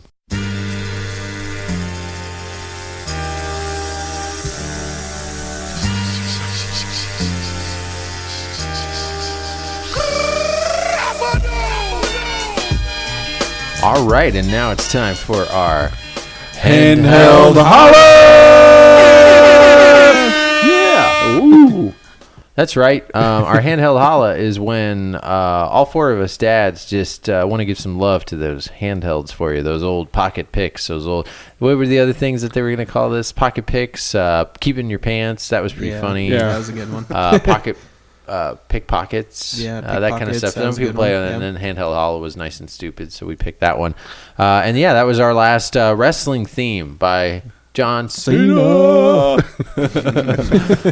So thank you for Steve from Ohio giving us our handheld holla. Is now trademark under us. We have this. Video Game Dads own it. We're going to sell it to Microsoft for $2 million. So there you go. Free up, Bill Gates. For $1 million. So we're just going to talk and give some recommendations for our handhelds, different games that we like, that we would recommend for you to guys pick up. Because most of the time, these handheld games you can pick up for next to nothing, or at least a lot cheaper than a lot of the console games and stuff. Yeah, for sure. Gonna give it some love. So our handheld holla pick. Who wants to go first? I'll go first. Okay. So my pick is Shovel Knight for the Nintendo 3DS. Okay. And I'm trying to think of all the different versions of Shovel Knight I have. So I've got it on a PC. I've got it on Wii U. I've got it on PS4. I've got it on Vita, I think. Yeah, Vita. Maybe that's it. Okay. But I played it mostly on 3DS, and I do think that the 3DS version is the best version. Why is that? Because it's in 3D. Okay. Right. So it's a 2D, it's a 2D side-scrolling platformer, and pretty much everybody knows what Shovel Knight is by now, hopefully. But all of the little planes of scrolling are basically separated out on the 3DS, and it makes a really cool, good effect. It controls great. It's like a diorama or something. Yeah, it's just perfect for the 3DS. Yeah. It's perfect for a portable game. Really shows it off. It's like I said, it's the best version, I think, of Shovel Knight. It's a throwback to old 8-bit games. Yeah. And I mean, it's just at home on the 3DS. So that's if you're going to play a version of it, that's the version that I would most highly recommend. I would recommend all of the versions. But I never thought about that. That would be the best version of it because it's 3D it's great. Yeah. It's got great sound. I mean, everything about that game is really good on the 3DS. Yeah. Old school gamers that don't want to play new stuff, this game is for you. Yeah. You know what I mean? Like those people that doesn't want to play modern games. This isn't like a fake modern new game. This is like an old game that's like, can you imagine like if this came out back in the day? I mean, it'd be as iconic as like anything. They kind of took the best mechanics of a lot of the old school games and kind of combined them into one game. For sure. Yeah. Real nice. The only thing I don't like is the hit back when you get hit. Oh, yeah. Bounce back. Yeah. Really, my only gripe about Shovel Knight in general, and this is kind of a dumb gripe to have, is that the levels are long. Like I feel like they are pretty long. I feel like the levels are too long. Like I actually would have liked the game a little bit better if it would have been a little bit more bite sized with regard to the levels. At least it does give you those checkpoints though. Yeah, it does. I mean, it gives you checkpoints, and the checkpoints are the levels are sort of broken up. Could be Nintendo hard, where it's like go all the way back to the beginning. But you can make a Nintendo hard if you mess up those checkpoints. That's true. That's true. That is the thing. Yeah, like what you're saying. If those haven't played the game, if the checkpoints, it's totally like slot machine thing. You can destroy the checkpoints and then get cool gold out of them. Yep. And then that gives you some nice instant cash, but then you lose the chance of you doing a checkpoint. So if the next screen is like hard as BL, then you are up a creek because you were greedy and you tried to broke a checkpoint. That's my problem with the game. I'm always too greedy and I'm sitting all the way back to the front. I'm like, oh my gosh, this game sucks. Yeah, and it's easy to die, man. There's so many pits and then boom, instant death. Like there's a lot of dying in Shovel Knight. I got to the point. I didn't beat it. I got pretty close. But anyway, that's Adam's handheld holo pick. What about you, Shane? I'm going to go with Resident Evil Gaiden, whatever you want to call it. Game Boy Color. Nice. I got to play it just a little bit when the kiddos were sleeping. It's a Resident Evil game. It's sort of a twist because it's sort of a top-down view, but then if you get attacked by a zombie, it's sort of a quick-timey quick-timey deal. Like but I really game. like the graphics on it, how the zombies are coming at you and you shoot them and you got to time it just right in the dead center. I don't know, just a fun little game. Yeah, it's real fun. Anybody else play it? I've not played it. Yeah, I've only seen. It's a harder game to find, but it's. I mean, if you like Resident Evil, it's a nice little twist. I mean, it's a game that you wouldn't think that would come out on a handheld. Exactly. I mean, like you wouldn't think Resident Evil was going to come out on a handheld, but it did, and it was pretty fun. Yeah, especially the Game Boy Color. Yeah, Game Boy Color. Yeah, it's one of the best games on a Game Boy Color. I got mine from AliExpress, so you can tell mine isn't a real one, but it's not colored in. It's a bootleg that knows it's a bootleg because I didn't want to pay because it's isn't it $100 game or something? No, it's like 40 or I think 40, $50. Yeah, okay. 40, $50. But still, for a Game Boy Color game, 40, $50. Ugh. No, that's pretty woof. Yeah. A lot of Game Boy Color, it's always like Toy Story, Little Mermaid, something like that. I tried to look up a video just to talk about like Game Boy Color. I'm sorry if there's any Game Boy Color lovers in this room right now. I don't know, but like okay. I would look up like the Game Boy Color like top 10 games. And of course, there's Shantae, which is amazing. That always comes out. But if you take out like the top 10 lists, half of them would be like, really? This is a top 10 list? Game Boy Color's library, not so great. Yeah. GBA, good thing GBA came out after because that was great. Yeah, I know, right? And it was weird. It's a sandwich, right? So they had the Game Boy Color, and then the GBA. And the original OG Game Boy, you play all the time. We had that one random game that we had from a listener. And it was like, I've never played anything like this before. What a great game for the OG Game Boy. Yeah. And you think just throwing color in would just make it so much better, but it really didn't. No, it just really didn't. Yeah. It's weird. And I think because of the color, I don't know if it's the way they had to make the games, but it seemed blockier. It almost seemed like the Game Boy Color games didn't look as good as the first. Yeah, it's really weird. Yeah. But anyway, what about you, Michael? What's your handheld holo pick?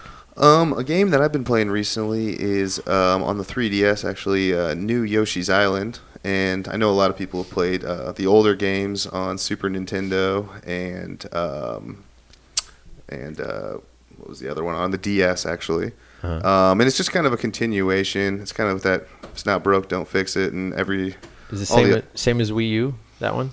It's a little bit different than that. It's a Yoshi's Woolly World. I believe I think that's what you're thinking of. That's what I'm thinking of. And it's similar, actually, mechanics. As far as, like, on that one, you're kind of shooting yarn. In this one, you kind of have eggs. It's really the only difference, to be honest with you. But a lot of, like, hidden areas. Oh, cool. But it's real fun. It's not too difficult. So I really enjoy it. Nice. All right. What you got, Ben? Let's see. I've got, what systems did you have? We're jumping around. What was your portable system? 3DS. Okay, 3DS, Game Boy Color. I'm going to go PSP.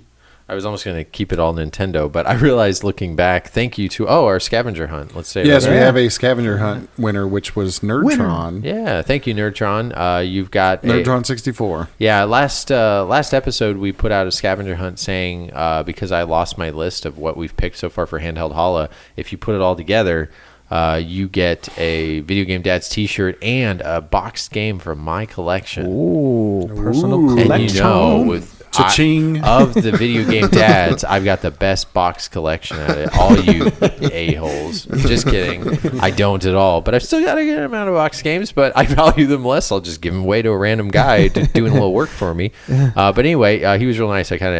I've got, NES and other stuff. He said kind of surprised me. So I looked to see what he's got. He sent me a pic. So I'm going to try to give him something that will surprise him. But That's we'll nice see. of him. No spoilers because I probably won't send it till the end of where are we at. If I get a wild hair, I could send it tomorrow. But maybe it might be within the week.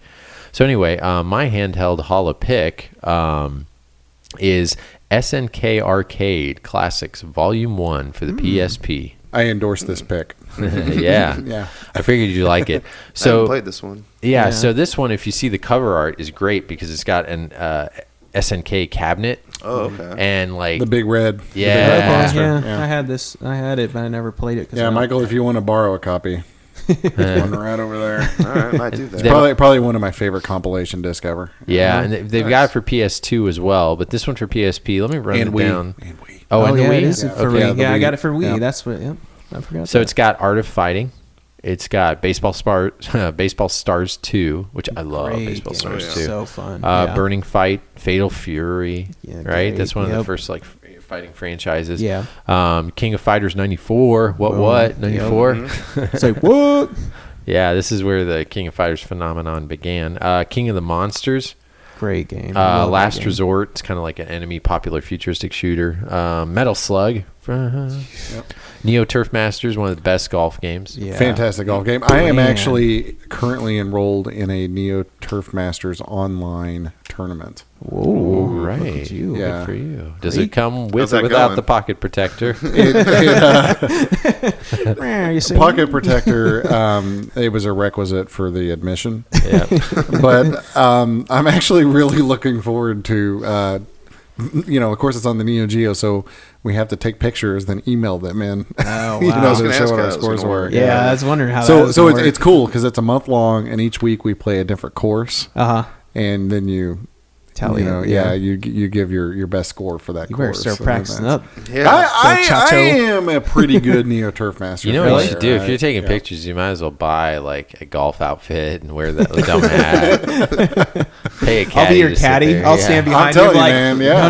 no 5-iron there, son. 4. No, man, I love me some Neo Turf Masters. I can play that game anytime. And for anybody love that that's game even too. remotely interested, it's on the Switch. Yeah. Yeah, there's a really good emulated yeah. version on the Switch. It's funny. That's the one. I look through the Switch like online stuff, and I'm like, that looks interesting. Or I'm like, it's cheaper on PSN, but then it's on Neo Turf Masters. Like, oh man, I want to get this $7.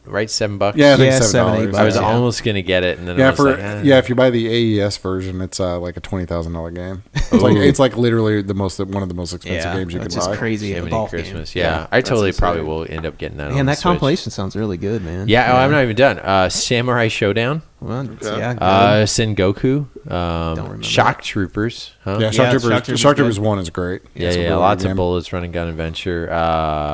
Super Sidekicks, Soccer game. Yeah, no, it's- Super very good. Sidekicks actually is Yeah, really good. Yeah. Top Hunter.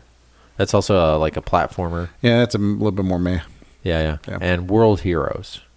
Good. World Yeah. Heroes Good is good, fighter. yeah. Yeah, Yeah. good fighter. Yeah, so like 4 or 5 fighters, but I mean that whole thing. That's a good Yeah, compilation, man. yeah, it's a good compilation. It is one of the more expensive PSP games. That being said, that's like $17. So PSP, I mean, you can get kind of crazy with other stuff, but like most PSP games, you're talking under $10 for sure. Yeah. And then this one's like closer to 20. But anyway, Nice. Is that all of good us? Yeah, I Yeah. think that's All right, all that's of our us. handheld hollers for this episode. Moving on. This is a video game. I got it working. My dad taught me about these. It is Wild Gunman. How do you play this thing? I'll show you, kid. I'm a crack shot at this. You mean you have to use your hands? That's like a baby's toy. All right. Next topic I kind of wanted to talk about were some peripherals. Peripherals? Yeah. And this isn't like looking out of the side of your eye. This is things right in front of you, coming up right now. Nothing going on later. These are like top peripherals from all the games. But like I said, side of your eye, we already made that joke. It's not going to do anything. But something else like off to the side that I've not gotten to do is go on any dang vacations. You guys doing anything recently? No vacations for me. You going on vacation? I got a vacation next week. Next week? Week after next, I guess. Time is kind of screwed. So we're recording somewhere else? Where are we going? We're going to Disney World. Oh man. You mean Mickey's like joining the club? Literal Disney World. The literal Disney World, land of magic and expense. Awesome. So like Florida, right? You're not doing the Cali thing. No, we're going to the OG. Yeah. Heck yeah. Nice. Yeah, that is. Are you staying on resort? Yes. Hell yeah. All right. You don't sound too pumped about this. Yeah, Well, I'm more excited than you are. No, I mean, Pack me in your bag, man. I'm excited in as much as I think it's going to be fun to go with the kid there and everything else. It would not have been my pick for vacation for me. Yeah. For sure.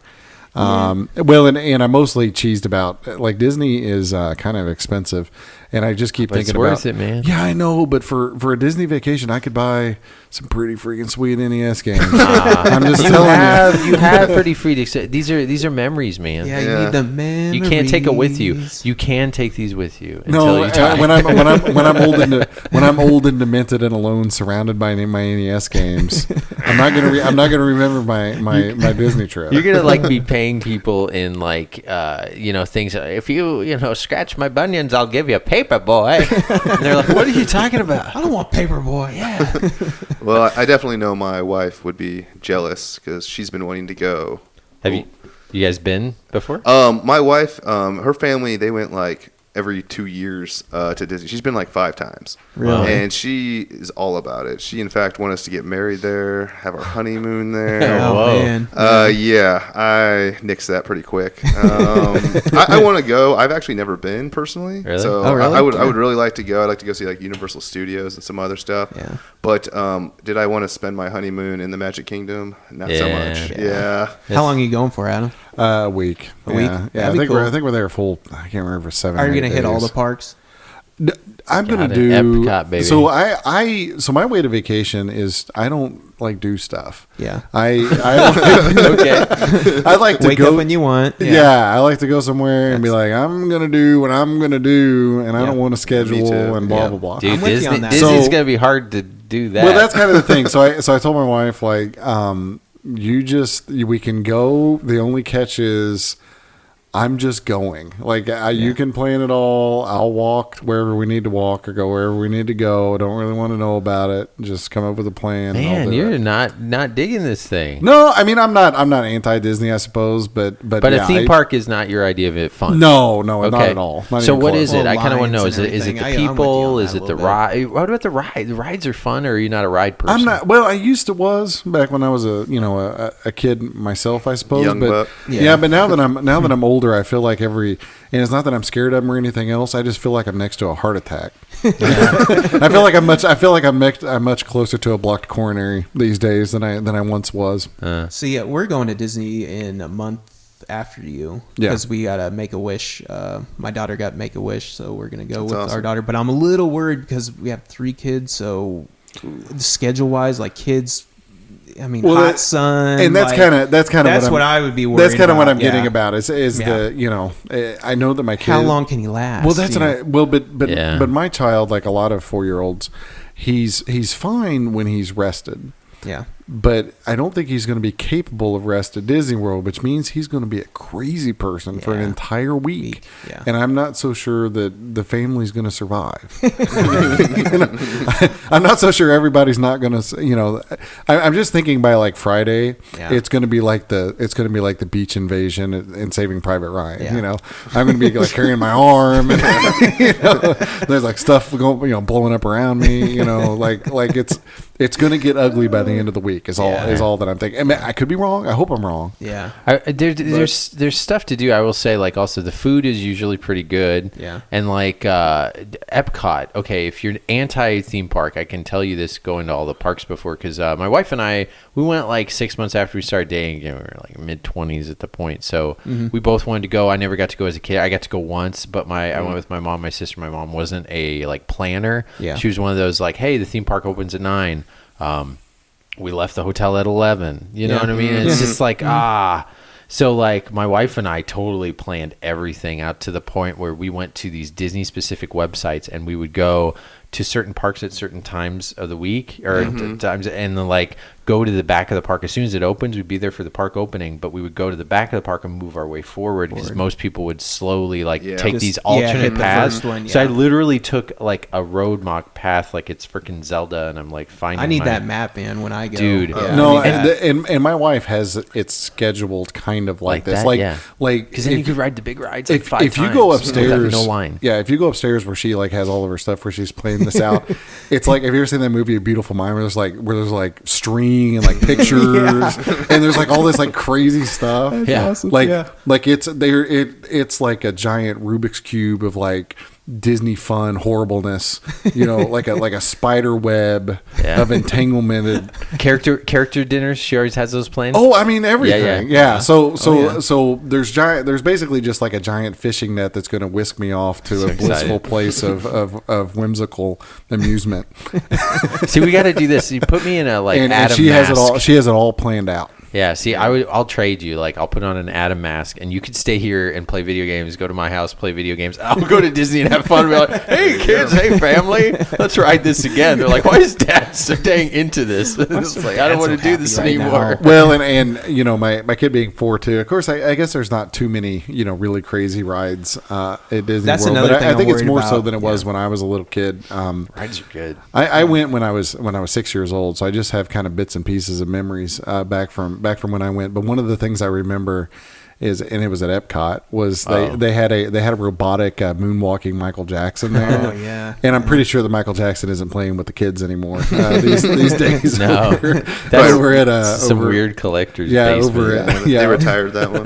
Yeah, so I remember the Michael Jackson robot. I remember the Haunted Mansion. I remember going. Good. Yeah, I remember going through Small World or whatever. It's a Small World. Yeah.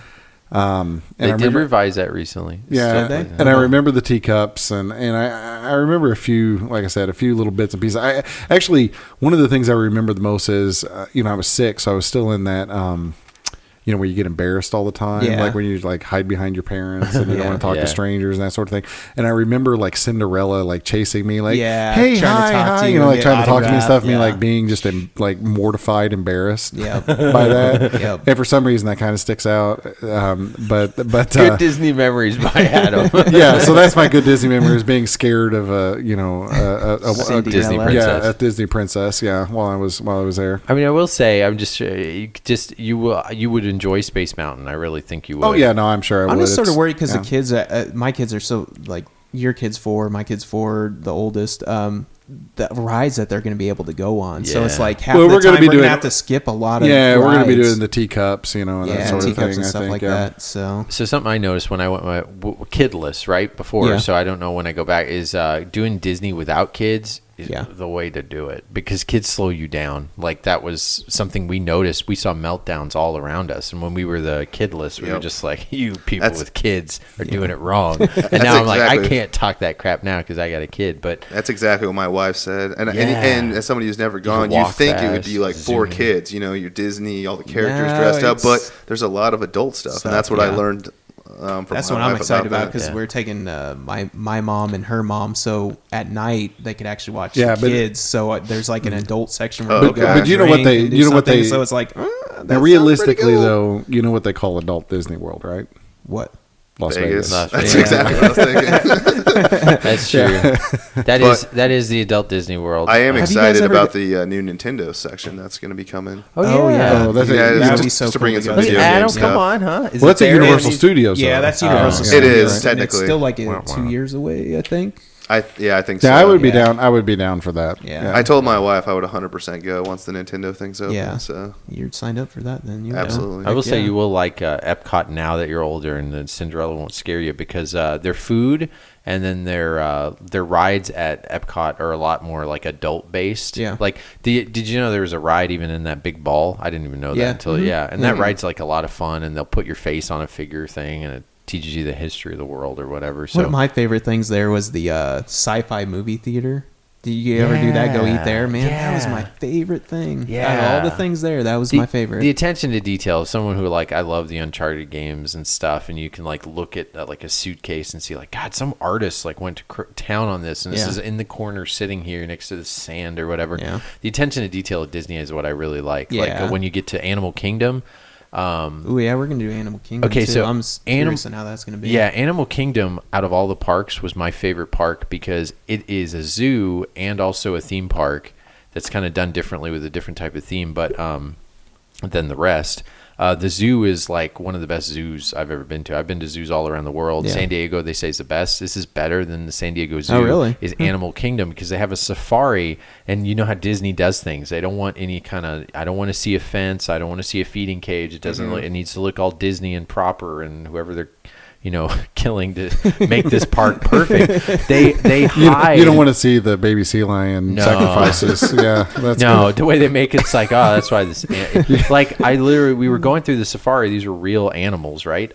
They hide all the food inside like fake tree trunks, and they bring up the food from the bottom and stuff. So everything looks natural, and there's dividers that keep like the animals apart from each other. But when you look out, they look like, oh my gosh, there's the gazelle, there's the cheetahs. Obviously, they wouldn't put them together. They're probably always on display and stuff. You can't see how they like divide them, even though you're going through. They just do all this great like trickery. Yeah. And there's a lion roaring on a cliff, and I swear to God, because I got it on video, it was like, how perfect is this? And it was the first morning one. She's like, oh, we're going to get to hear more. And the lion like roared in the morning like a freaking rooster. Some Jurassic Park. That's because they shock it and beat it if they don't do that. Yeah. No, it felt like so cool. I just, if you're a zoo fan like animals, Animal Kingdom is no, man. They keep those animals separated by pits filled with spikes. Yeah. Yeah. It's got to be a video game somehow. But anyway, all right. So I'm not going on any trips. I have a freaking 11-month-old, which actually, we'll have another episode before that. But since we share a birthday, that'll be at the end of this month. So I'm excited about that. I'm gonna have a little shindig, and I don't know, a double birthday. It's the first time we'll do it, and I'm excited to not have my birthday be a thing anymore. To be honest with you, I'm at that age where like I could give two craps, and now I know, like growing up, from now on, it'll be my son and I like sharing a birthday. So I'll be, hey, take off school, I'll take off work. What do you want to do? I'm super excited about that, especially as he starts to do things that involve any kind of strategy, which isn't anything yet. He can stand up while holding to something. Great update, folks, about what my kid can do. Not much of anything. All right. Well, peripherals. Let's get to that. We were just going to talk about some of our favorite random peripherals for all our games, video games, things like that. We started thinking about that before we started the show. Let's hop around. I'll go first. Sorry. No, let me go first because I don't want nobody to steal mine. All right, go. Sega Bass Fishing.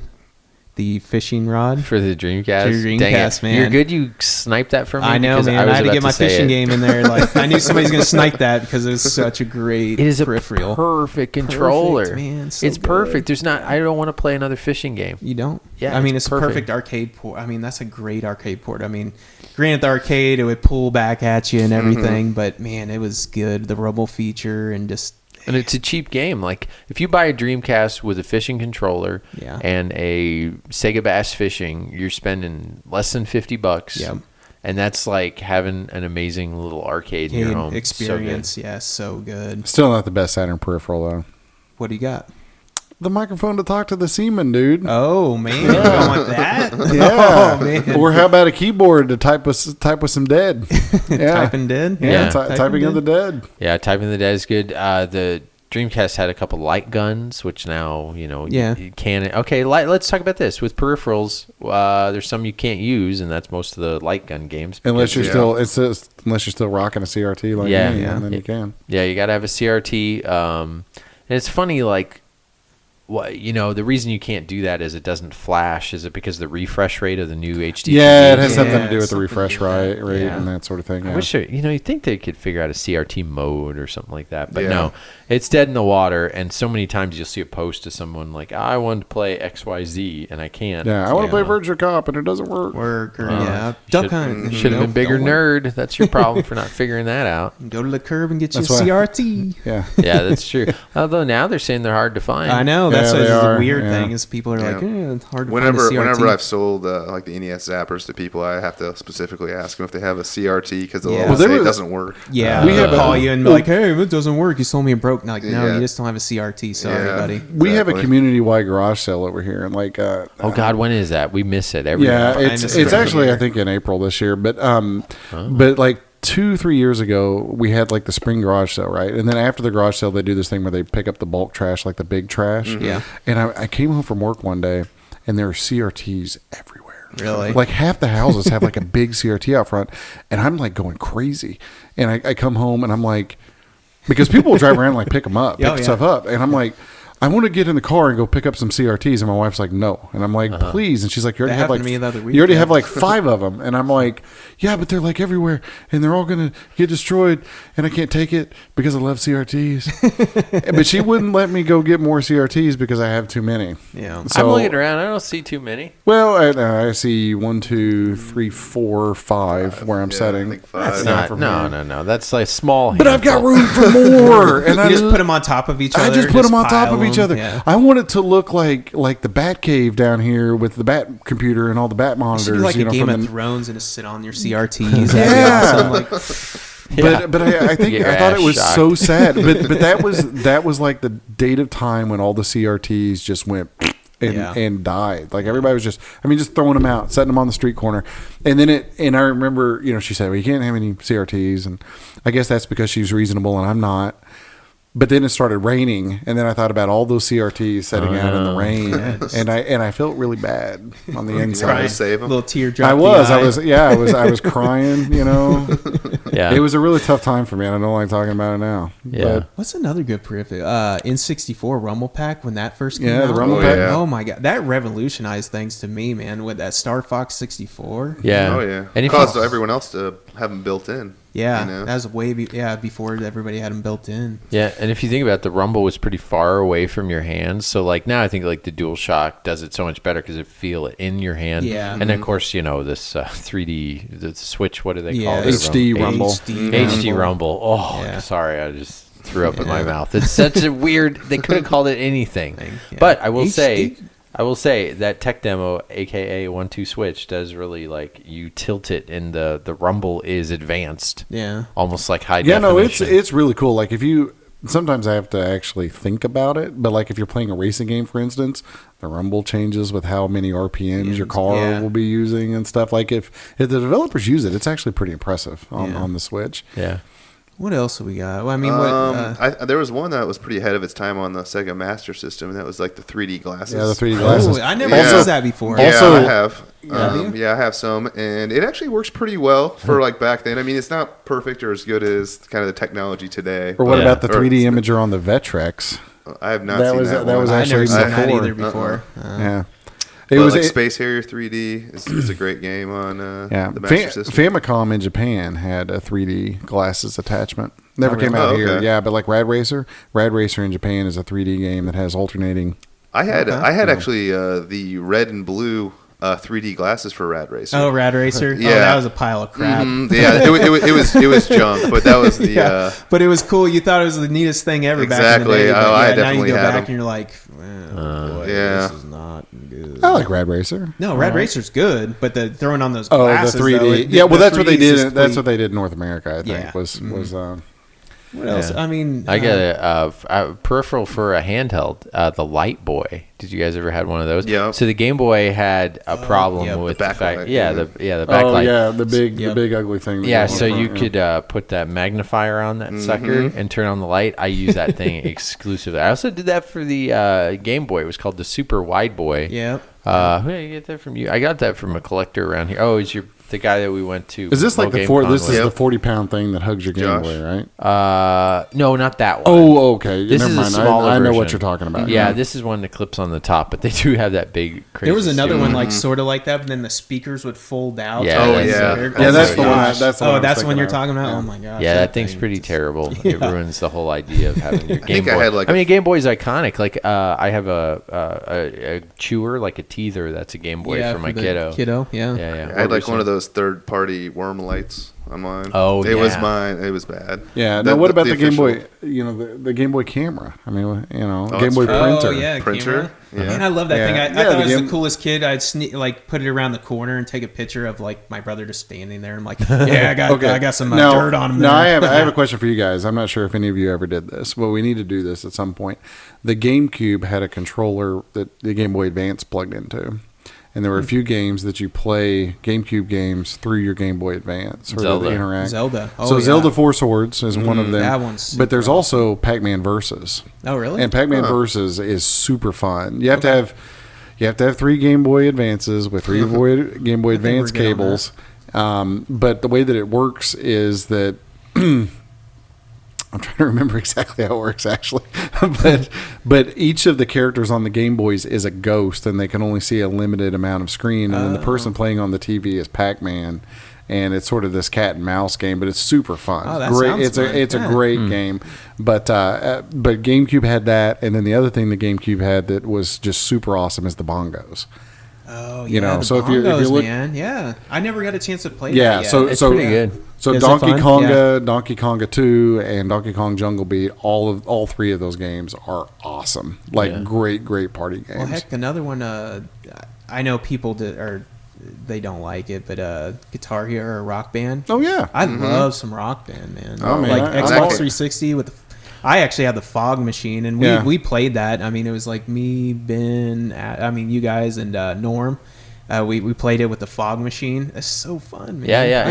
It's all set up in the the light show thing that will go to the music as well. Yeah. I love the original Guitar Hero. The Guitar Hero stuff kind of got worn out. Well, definitely. They did DJ Hero, which I thought was good. Yeah, I like DJ Hero. I felt like there was a little bit of delay with it. I never got into it as much as Guitar Hero. Yeah, I actually beat DJ Hero. Really? Yeah. I love that soundtrack. I think I've said that before, but yeah, that's another peripheral that was pretty amazing. What else is something we haven't talked about, the steering wheels. I used to have one of those as a kid. Once you drive a car, not as cool. Yeah. But before you drive a car, the steering wheel. You want the steering wheel one with the pedals. Yes. Yep. So what about the king of all controllers? Steel Battalion. Oh yeah, boy. Yeah, that's that very true. massive thing. Yeah. I never got a chance to toy around with that yet. Yeah, and I actually really love giant controllers. And if you look at that CRT over there, there's a sword on top of it. That's the PS2 controller for Onimusha. It's actually like a full size katana. Yeah, it looks like a katana blade. Yeah, you know. Are you serious? If I carried that down the road, I thought it was people a sword. Were like, "Who's that? Who's that? I just thought you had a sword there. Who's that cool guy with the katana?" Yeah. You get it at those weird stores at the mall that nobody shops in. Yeah. Little did you know it's a controller. That is this thing that is an actual controller. Mind, yeah. But yeah, Steel Battalion. I played that with Turok, and he really wanted to play it. And I'm glad he did because I got Adams from him. I don't know what it was. It's probably half cat. I forget what all we did, but I remember I ended up with it. And Adam said, if you ever get rid of it, you sell it back to me. And I was like, oh, yeah, well, this thing needs to stay with collectors. Yeah. But it was in the basement, and I told Turok about it. And he was like, oh, man, let's fire it out. I'm glad he did, because anytime you think about it, it's literally like, oh, let me pick up this boulder and move it from one side to the other. No, man, when you hook up a Steel Battalion controller, you're doing something. You're doing something, and you're also like taking a lot of time. You're playing that game because you're taking up a lot of space. So the Steel Battalion is, a mech controller that's this, 3.5 feet long that you put together in pieces. It has all these awesome buttons. 50 some odd buttons. Yeah. I always want to play it, yeah. And then when you actually play it, it actually is fun, but I totally wish there was a code for like infinite lives or something because the first level It's a hard game. There is no tutorial. Forget the hard game. Yeah. It's a hard game to walk. So you are driving a mech, and then you have to flip this button to go forward, and then this other one like tilts your head, but your gun's on your side. So if you tilt while you're walking to the left, you tip over, and if you tip over, it's game over. Wow. But what's awesome is the screen has all these like buttons and things, and if there's a fire, you press the extinguisher button, and you see the extinguisher go. Like if you put that thing in like in a cockpit cave, like. Yeah. If I had this much room as you do down here, Adam, I would make like a black box and like cover it, make it like a cab or and something. Just freaking cool. And have like Grayson on the outside. Okay, when you hear things like shake the outside of it so it feels like I thought about that too, is like building but then I'm like, that's more stuff. Did you guys ever see the movie back in the 80s? I keep going back to movies for this episode for some reason, but The Last Starfighter, where like the kid plays the arcade game and he's really good at it, and then the aliens want him to go like win the war for them or whatever. I think that's what the Stone Battalion controller. The Stone Battalion controller was basically designed by the U.S. government to find the children to fly the drones. That'll bring you your Amazon Echoes. Yeah, no, it's like Ender's Game, the book or the movie. Yeah, they're looking for that kid that can defeat Al Qaeda with this controller. Over the head. It weighs like 50 pounds. Well, Kinect. I mean, I liked Kinect when it first came out. It was so gimmicky, but I mean, it was fun. Me and my wife played it when it first came out. No, iToy, the PlayStation iToy, PlayStation 2, the original one. Yeah. I love that. I remember. I like gimmicky things like that. That's why I love some peripherals. Yeah, I don't know. Best two gimmicky things I can think of that have come out in recent gaming history, I guess, are motion controls. And VR. Yeah. If you want to call them gimmicks, but I'd say it's a peripheral. But peripheral. Yeah. Yeah. PlayStation VR is a ton of fun. VR's to me. We've talked about it a million times. It's great. Yeah. I mean, we all think it's great. Yeah.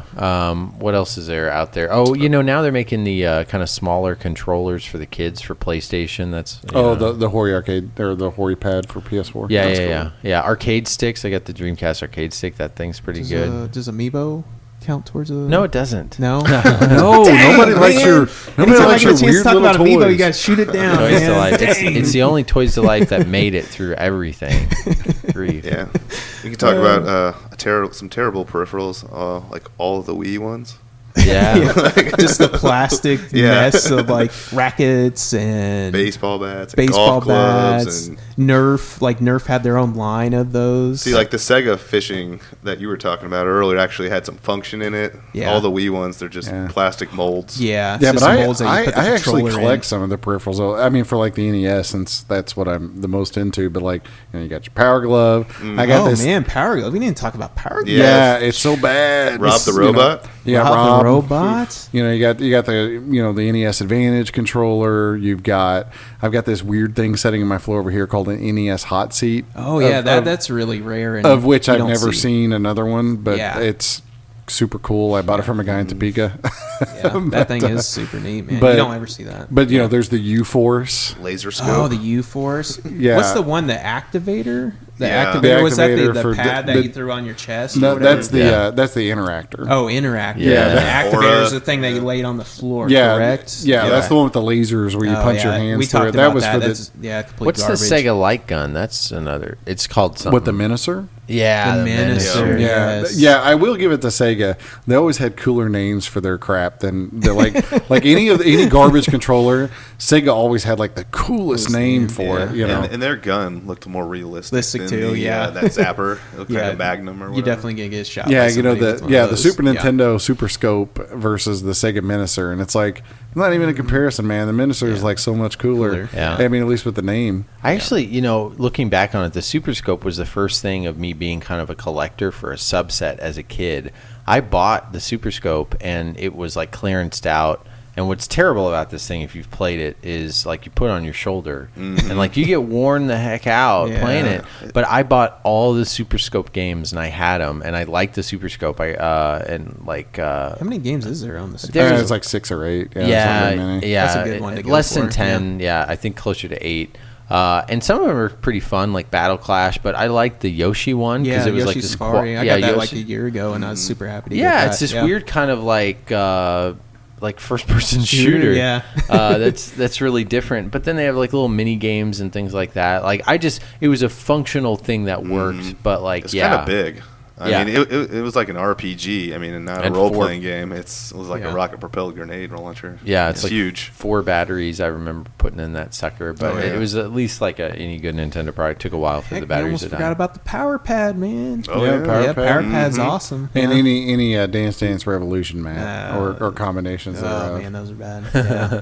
How about Samba de Amigo? Oh, Samba de Amigo. That's a great one. Yes, good call, man. I have a boxed new set of Samba de Amigo maracas. Yeah, me too. I got the big set of those, and the pad and everything. I waited a while till I found, like, I was looking for that again, the 2000, 2001 era, and I was like waiting, and luckily the price went up, and I got them. I don't know. I think I got that new box, like new old stock box. I got lucky for like $60-$70, and that's the way to play that game. Samba de Amigo is a really fun game. Yeah, it's awesome. It's very unique. I mean, I can't really I feel like it's been out on, like, you could put that on a phone or something like that. Like it came out on Wii, which makes perfect sense to be out on the Wii. Oh yeah. So that's a good one. Another one that was pretty cool. The Mario Paint.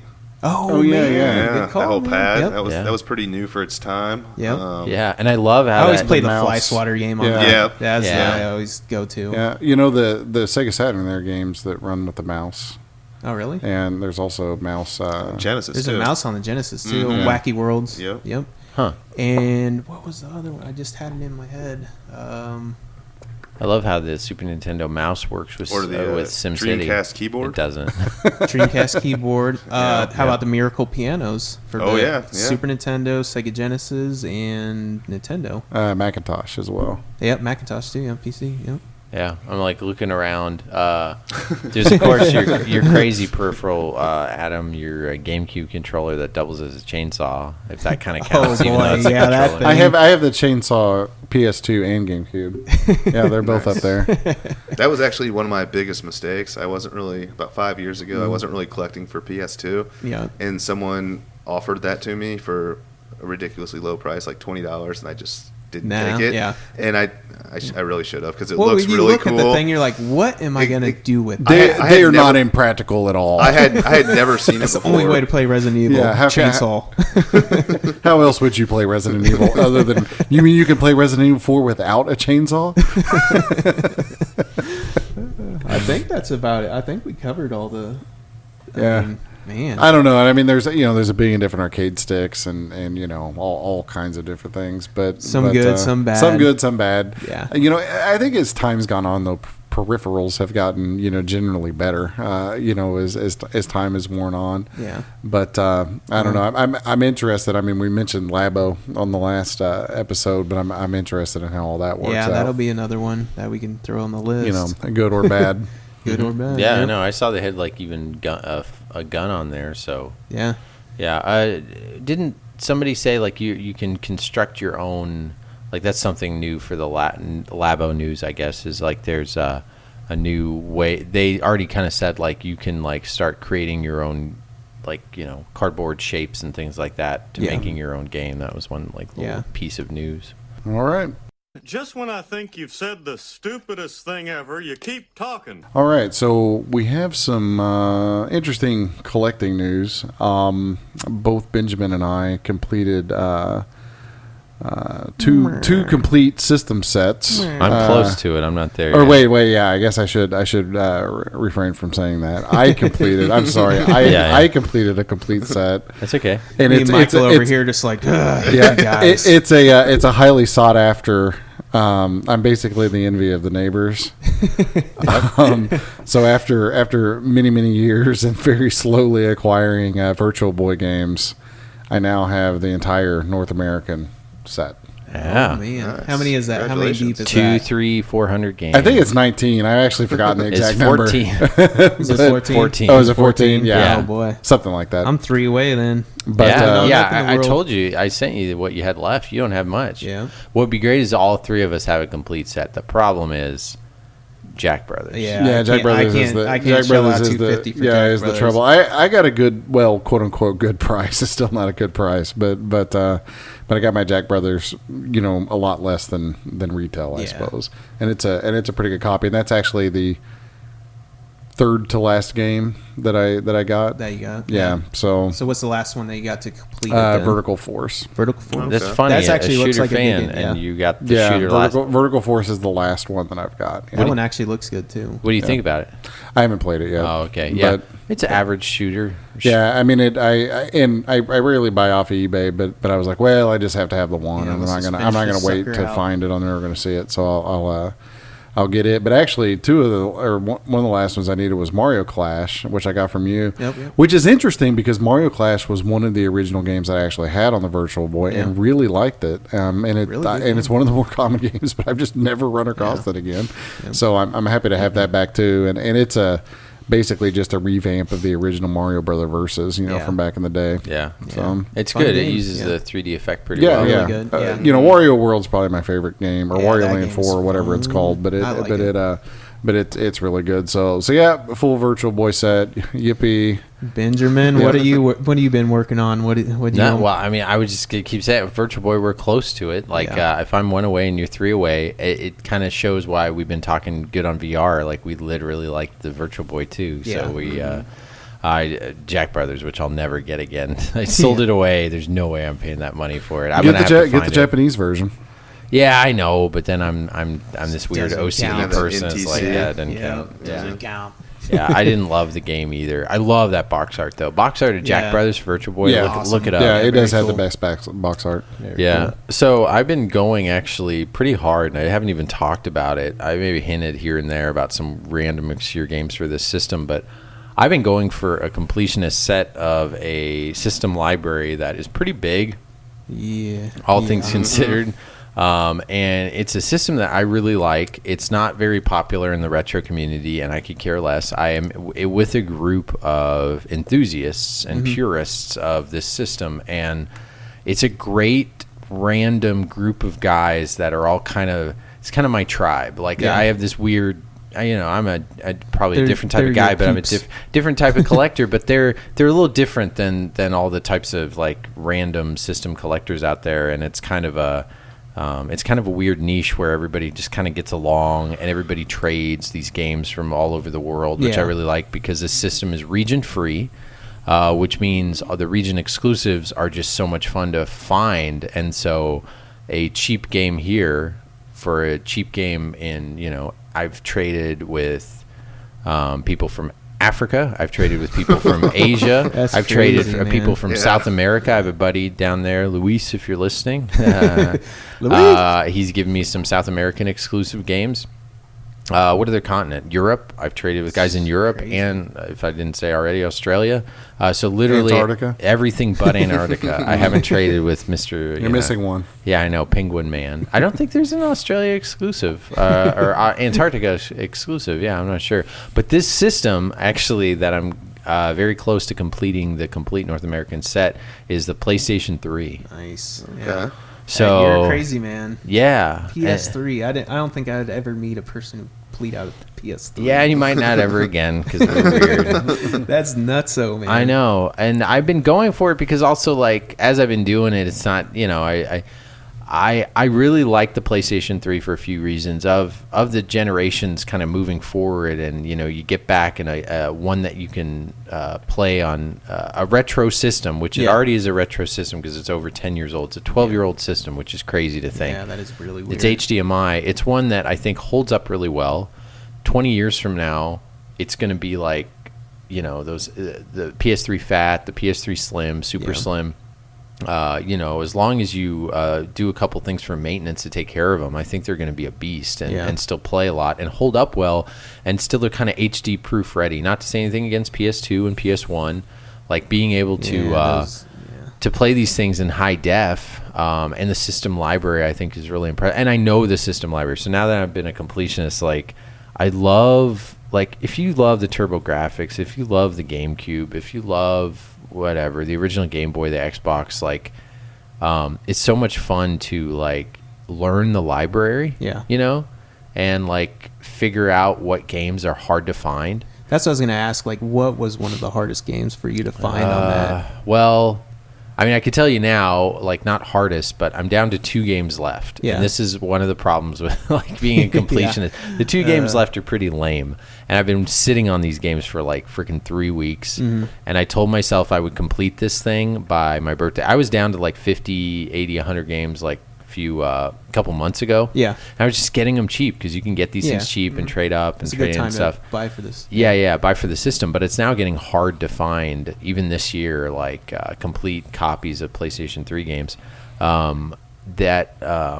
2 games I have left that are hard to find are Just Dance 2017. Super lame. I know. Didn't you just pick one up for Yeah, Wii U? I might have bought. You're gonna have this fun too, Adam. I might have bought Just Dance 2018. Yeah. You're gonna have some fun with this. And I've enjoyed every minute of it. Yeah, so I have 18, but for whatever reason, 2017, and then the other one is FIFA 18. That's one of the last games, but that one is not dropping in price. Yeah. They haven't had a sale on it. It stays at 60 and 50 the bucks. FIFA Wii U game is actually one of the most expensive games in the Wii U. So, Wow. yeah. Yeah. And just think they could maybe pump out another 1 or 2 of those too. Yeah, That's yeah. the only crappy thing about completing is those like last ones, and then you know other games that you never play, but you're like, I know, gotta but get it. part of me is okay with that because at this point, like, I haven't completed it. So when I get to these last two left, I'll feel like, it's finally completed. Yeah, if another game comes out, but you're down to only a couple sports. Yeah. So, like, literally, I think for the rest of all time, 5 maybe. Yeah. Games will You come get all out the after. heavy hitters out of the and way, though, and these are all going to be sports. Well, Just Dance coming up too. Yeah. So So FIFA 18 and Just Dance 2017 are the 2 left, which I know is kind of lame, but like hard games to find.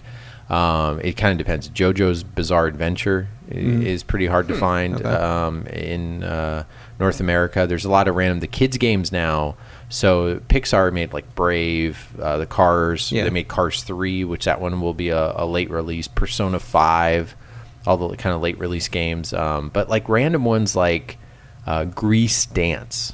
Okay, so that's like based off the movie Grease. Sure. Yeah. But that one isn't super common. It's not expensive, but the print count is as low as Africa. Yeah. And Africa, if you don't know, is a super expensive PS3 game, Like an $80 game, right? early one. Yeah, Well, that's the one that everybody recognized. Nice. That's the one that everybody says, "Oh, that's the rarest game." Yeah. Yeah. It's definitely up there. But like print count, I go to a site that actually like tells me the print count of some of these games. Yeah. You'll find like other ones like Tornado Alley, I think, or Tornado. Dang it begins with Tornado. They also made it for the Wii. I'm pretty sure it's like, Express or something. I think Tornado, it's Tornado Alley or something. But it's real cartoony on the front. type of deal. Yeah, that one, the print count is less than Africa. And oh, really? Yeah, and so it's kind of weird that how some games, if there's going to be a huge kind of people make collecting, which I think will happen for every system due to the fact that we're leaving definitely. physical media. So everything's going to be collectible soon. But when people kind of get more into collecting for the system, which usually happens after it dies, and I feel like PS3 compared to 360, not trying to be a fanboy or anything, I just think there's a bigger collector scene for the PS3. I don't know if it's like because there's less discs. I know on 360 you can have a game where it's like 5 discs because it's not a Blu-ray. I don't understand it between the systems, and feel free to send me Xbox hate mail, I suppose. But there are just not very many Xbox collectors. I don't know if it's just Xbox 360 especially. Well, that's Xbox people just kind of seem to move to the next system and just kind of they forget just the move old on one. and say, And forget it. I mean, and I know Xbox collectors. I mean, Shane's an Xbox collector for crying out loud. But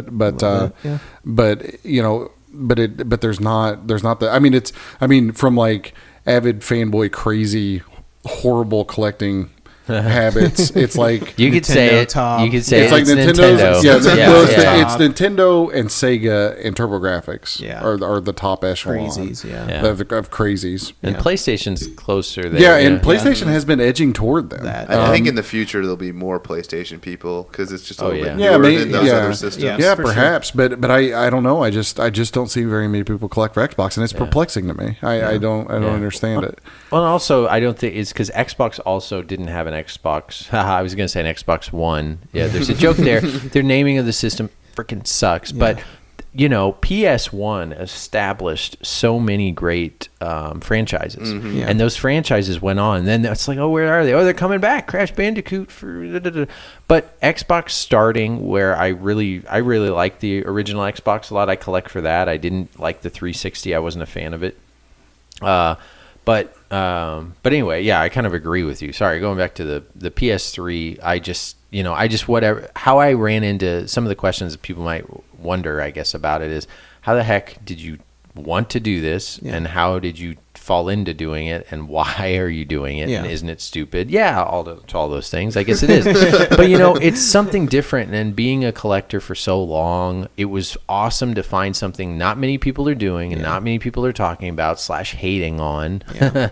And it's like, I just fell into it. I started collecting them. They were cheap. There was like a 4 for $10 deal at GameStop for so long. So you get games for $2, and then you collect and collect. And it was until this year, not till like halfway through the year or a little before that, where I looked to see, how many do I have left? And I had a bunch of sports games left. So then what happened was, when I was trading all these international kind of enthusiast traders here and there, for random import games that I thought was cool, which I have a pretty good collection of pretty rare ones from across the world. Like, I'm even getting the last 2 that I've needed. The Last Guy English version is a really rare game. It usually goes for 150 plus. I got for a great deal because it was on a eBay only Australia. And it was like, buy it now, $40. And I just called or not called, I messengered my friend and said, hey, can I have this shipped to your house? And you send it to me? He's like, all right, mate. But he didn't say that because it's a text, but I'm just imagining him in his Australia voice doing that. And so we trade games all the time, and he loves up my sports games here. Yeah. And the sports games here, especially for like the system before, is like cheap as heck. So like Tiger Woods Golf, FIFA, PES. And then when I was getting them for all these people overseas, I realized like, oh, these games are really cheap. Why don't I just get the sports games? Because I was avoiding the sports because I thought like, that's half of the PS3 or something stupid. And it's not. Yeah. But I was able to collect them pretty quickly, all the NBA games like that. And then I looked like, how many do I have left? I'm like, 180? I mean, that's a lot of games. But when I realized like, so the library is total count. I don't know if I want to say this. Say it. Do it. It's a little under 1,300 games.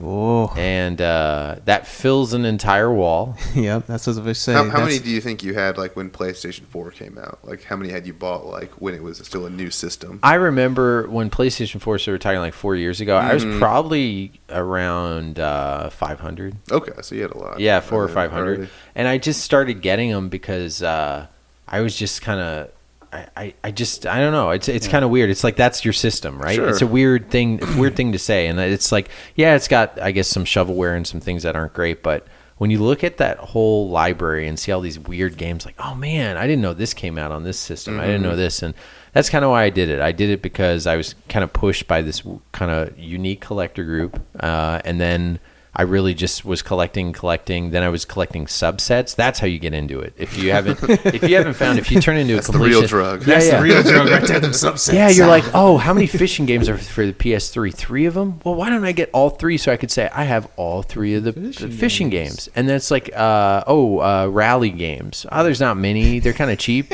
so you get all the rally games, and then you slowly do this weird OCD thing where you collect the subsets, and then you collect subsets of here. All the games that have like a gold stripe on the bottom of them, and then you're panhandling and asking for chump change and giving handies in the corner for a PS3. Edit. No, you don't edit that. But anyway, you actually have affected me a little bit because I got into PS3 collecting, some just by osmosis, I suppose. Yeah, you have a good collection. But I've subsequently gone more into collecting PS2. Really? Well, just because PS2 is just dirt cheap. About even as looking at it from here. Yeah, and God, there's so many good games on PS2, like especially good fighting games and compilations. Compilations, and it's kind of fun and cheap to collect for. And nobody else is doing it. And so I've actually started trying to collect a little bit for Xbox too. My biggest issue with Xbox, and maybe it's just because they're I've gotten old enough, but I would really like to have like the SNK collection, anthologies and all the SNK games for Xbox, as well as the shooters. But I just don't think they sold very well because they're not very common. No. And when I do find them, they're usually beat to hell. Yeah. So and you have the same issue with PlayStation 2 games a lot of the time too. Yeah. But finding discs that aren't scratched up and all that kind of stuff. Do you feel it's not to cut you off? Do you feel it's like because the collecting scene wasn't big during that heyday? I feel like that's sort part of. it. I people think don't keep their games clean. I think it just has to do a little bit with the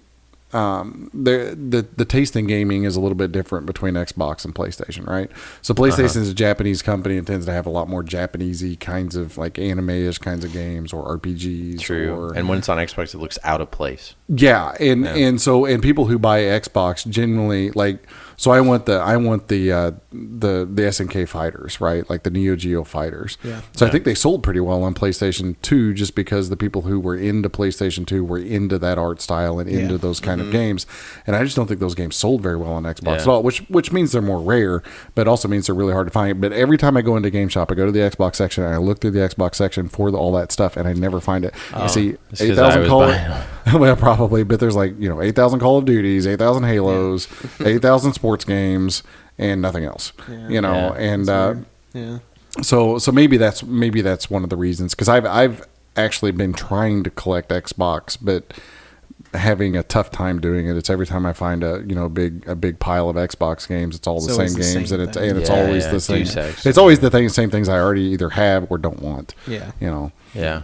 But I do the other nice thing about, if you have a PS3, the PS1 all plays on that. I've said it before, but if you're a new listener, if you have a PS3, any version of a PS3, it will play PS1 games directly right out of the box. Yeah, you just put the PS1 game right in there. Yeah, I love that. Yeah, PS2, you got to get lucky and get the old fat. That's the backwards compatible one. The way to tell don't even try it. Just go for I think a lot of those systems 4 USB ports. That's get a PS2 Slim if you want to play.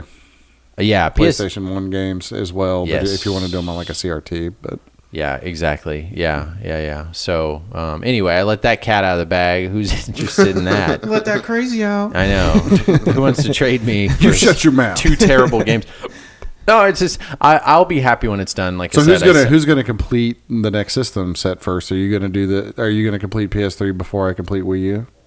I don't know. I don't. It's not a competition, Adam. It doesn't matter. I think I have 4 games left. 4.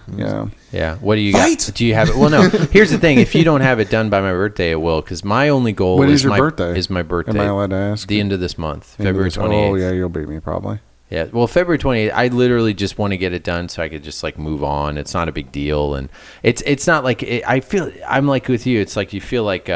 The end of completing the system should be fun and awesome, but when you get down to these last 2 games, and the way I've been collecting here's my problem. is I have to buy Turbo. Spending money. I have to buy Turbo, the Snell game, the DreamWorks game, and it's going to cost me probably $100. Yeah, horrible. What's funny is that was in my last 10 that's of the PS3. That's going to be the last game I buy, and it's gonna that's why I'll never complete anything because I'm just too cheap. But I'm so close. No way I'm I've told myself I'm going to buy 1 Wii U game a month until it's you set done. yourself kind of a goal. Yeah. And I was collecting them so fast, and I got down to the last 10, last 5, and literally the 2 games left are the 2 games for a reason, because they're not, and mine already. I shouldn't complain because yours is $100 and mine total I mean, I will be honest. Just Dance 2017 is $30. I don't want to pay $30 for that. Yeah. And then I got FIFA, which literally I got Best Buy everything. I cannot find it for less than $50, and it's been out for freaking 6-7 months. It'll be $10. Do you know what's funny about Wii? No, I've been waiting. It's because it's last year. I know. Last year. You know what's funny soccer. about being the only Wii U collector in North America is that A, it's really lonely, and B, people make fun of you and take your lunch money, and C, is that you buy all these games that nobody wants, but everybody still wants a lot of money for them because they're Nintendo products. Yeah. And but I was on vacation a while back, and somebody actually had all of the Just Dance games, Just Dance 14, Just Dance 15, Just Dance 16, Just Dance 17, Just Dance Kids, Just Dance Disney, Just Dance Disney 2. That's what I have with my PS3. But she had all of them, and she had them for $20, the whole set. Oh my god! Do you have that Hello Kitty one? The Hello Kitty one. It's for the Hello Wii Kitty U. Racer. The Racer. Yeah. You've already got Shane that and one. I actually both have that one. Don't we, Shane? No, I got rid of it. Oh, did you get rid of it? Well, good man, Shane. Well, I kept mine. I like money. But so I came home one day with a giant pile of of Just Dance, and I actually put it into the Wii, and for a few nights me and my 4-year-old played Just Dance together. There you go. And we were fabulous. Just fabulous. I know I should play. I've heard they're good games for what they are. Yeah. No, there's. I mean, you gotta be into some dancing. If you're just looking to blow off steam and do something really stupid, then they're good for that. It sounds like a future live stream, Adam. Yeah, no. Yeah. I'm showing around. If there's a future live stream That's the of Just wall of Dance, PS3. it's going to be without the webcam. But anyway, yeah, I don't know. It's fun to have a collecting goal. And after this, have you found this, Adam? When you say you're about to complete something, a lot of people's response is, "Oh, what are you going to do next?" This is what I get. No, most people just, when you tell them you're going to complete a Wii U set, they just laugh at you and punch you in the face. Yeah. Well, I guess it's the other, because there's so much to collect for. You can collect, all the international ones and all the subsets, box variations and stuff like that. Collector's editions. Collector's editions. Yeah, after Wii U and Virtual Boy, I don't really think I want any more complete sets. I don't either. I used to think that I wanted to complete the N64, but now that I'm like 70 or 80 games away from it, it's all the sports games. It's just a pile of trash. And you don't. And so I don't really want to, even though they're cheap, I don't really want to buy them. And then if I was to ever complete another set, it'd probably be my NES set. Well, yeah, that's what you said you wanted to complete it. I would like to. I'm not overtly optimistic that I ever will. It's daunting. Yeah. But that's a very daunting. But how many total is it? It's less than PS3. Yeah, it depends on how you want to count them. And honestly, I can't ever remember off the top of my head. It's something like 770-ish. Official release games. That's half of the PS3. Yeah, and I have 653 of the official games, I think. But or somewhere in that vicinity. But I think my app's a little bit off, and I need to go back through and recatalog all of them, which is going to be a total pain. So, like average price, you still got some cheapos to get? A few. Most of what I have left, those are really expensive stuff. And then, the other issue with NES is if you want to go for a complete set, nobody really agrees exactly what a complete set is. Some people include stadium events. Some people don't include stadium events. Some people, there are some games that are kind of like in this gray zone of whether or not that actually constitutes a complete collection. So even if you quote unquote get a complete collection, people are going to argue about whether or not you actually have that. And then I think it's about whatever you want. Well, sort of. But I also collect a lot of unlicensed games, and I also have gotten a little bit more into homebrews and that kind of thing too. Yeah. So I actually have a pretty sizable like homebrew and collection and unlicensed collection. So I probably have around 200-ish unlicensed or homebrew games. So I'm going to end up having more than the official set, would be just in overall numbers, but it won't be the full official set. But then there's things like, Little Samson, which I would really like to have, but I also don't want to spend $1,200 on a single game. Especially with the way the market went for that game. It's just too much too fast. Well, everything's just inflated. And I don't know, part of me thinks, well, it's all going to bottom out and it'll all get cheap again or whatever, and then that's when you sort of wait for. So I've kind of, now that I've gotten all the cheap stuff, I've gotten a few expensive things, but I've kind of just sort of chilled out on it. Some I try to buy a little bit here and there, but again, it's hard to justify the expense of NES games. Yeah. The same thing that I'm glad you mentioned it. I really thought Nintendo. It's kind of easy to say what's a full set. You saying it's not makes me now feel a little bit better because PS3. The thing about PS2 and PS3 when things started to is when there were alternate versions of things and like special and ultimate editions. Like with the PS3, it's very difficult to have a complete set's not out there. There's a guy that I know that I've been talking to recently who has actually got a legit list going. I have another couple collectors that have sent me their kind of completionist list. I actually just went off the app and Wikipedia, and I know the library so well I don't have a list. Yeah. But I went through, and then in this PlayStation 3 collectors group, I'm a moderator for now. I know. It was so funny. My wife found out because I was like, I'm with the admins. We're talking about this situation. She was like, how did you become a moderator or an administrator of this? And I said, well, I was voted in. And she just cracked up. It's like, you were voted into this? Yeah, we rolled the 35-sided dice. Yeah. I was like, yes, honey. And my number came up. When you laugh at me, it makes me realize what a nerd I am. Just, play along. But there's so many alternate versions. And then I don't get any of the greatest hits. They're all OG. They're all complete with manual. And like finding out if a game like Mortal Kombat and Complete Edition with the K, because it's combat. Yeah. Mortal Kombat is a special game that like most of the time it's only in the red case, but it did make a black version. So then while I'm doing my, and it's you get there's so many things. But I did say that I got every game that also has an Ultimate Edition that is on disc. So it's not just a single game, like LA Noire Complete Edition. The complete stuff's on the disc. So I made sure to go and get like the Fallout New Vegas Ultimate Edition because it's got this stuff on the disc. But if it was extra stuff on a code sheet, I wouldn't count it. But that's me. So some other people are crazy and want to count the Target version with the extra sword. Hey, you don't look down on them, all right? I don't, but it's not me. But what he's saying is true though, because even like the Wii U set, maybe I shouldn't say this too, but because it makes it a whole nother level of awfulness, is I have actually collected all the variants of all the games. Ooh. Yeah, so there are a couple of variants of games that I still lack. Like there's a GameStop only of Lego Jurassic Park. That one? No, that's the Target. It's a Splinter Cell. Whatever it is, Chaos Theory. I can't remember even which title it is. But yeah, like there's a GameStop version of that game that I don't have. But like basically, like all the ones that have I have all the variant cover arts. Yeah. I have all the variants of the games pretty much.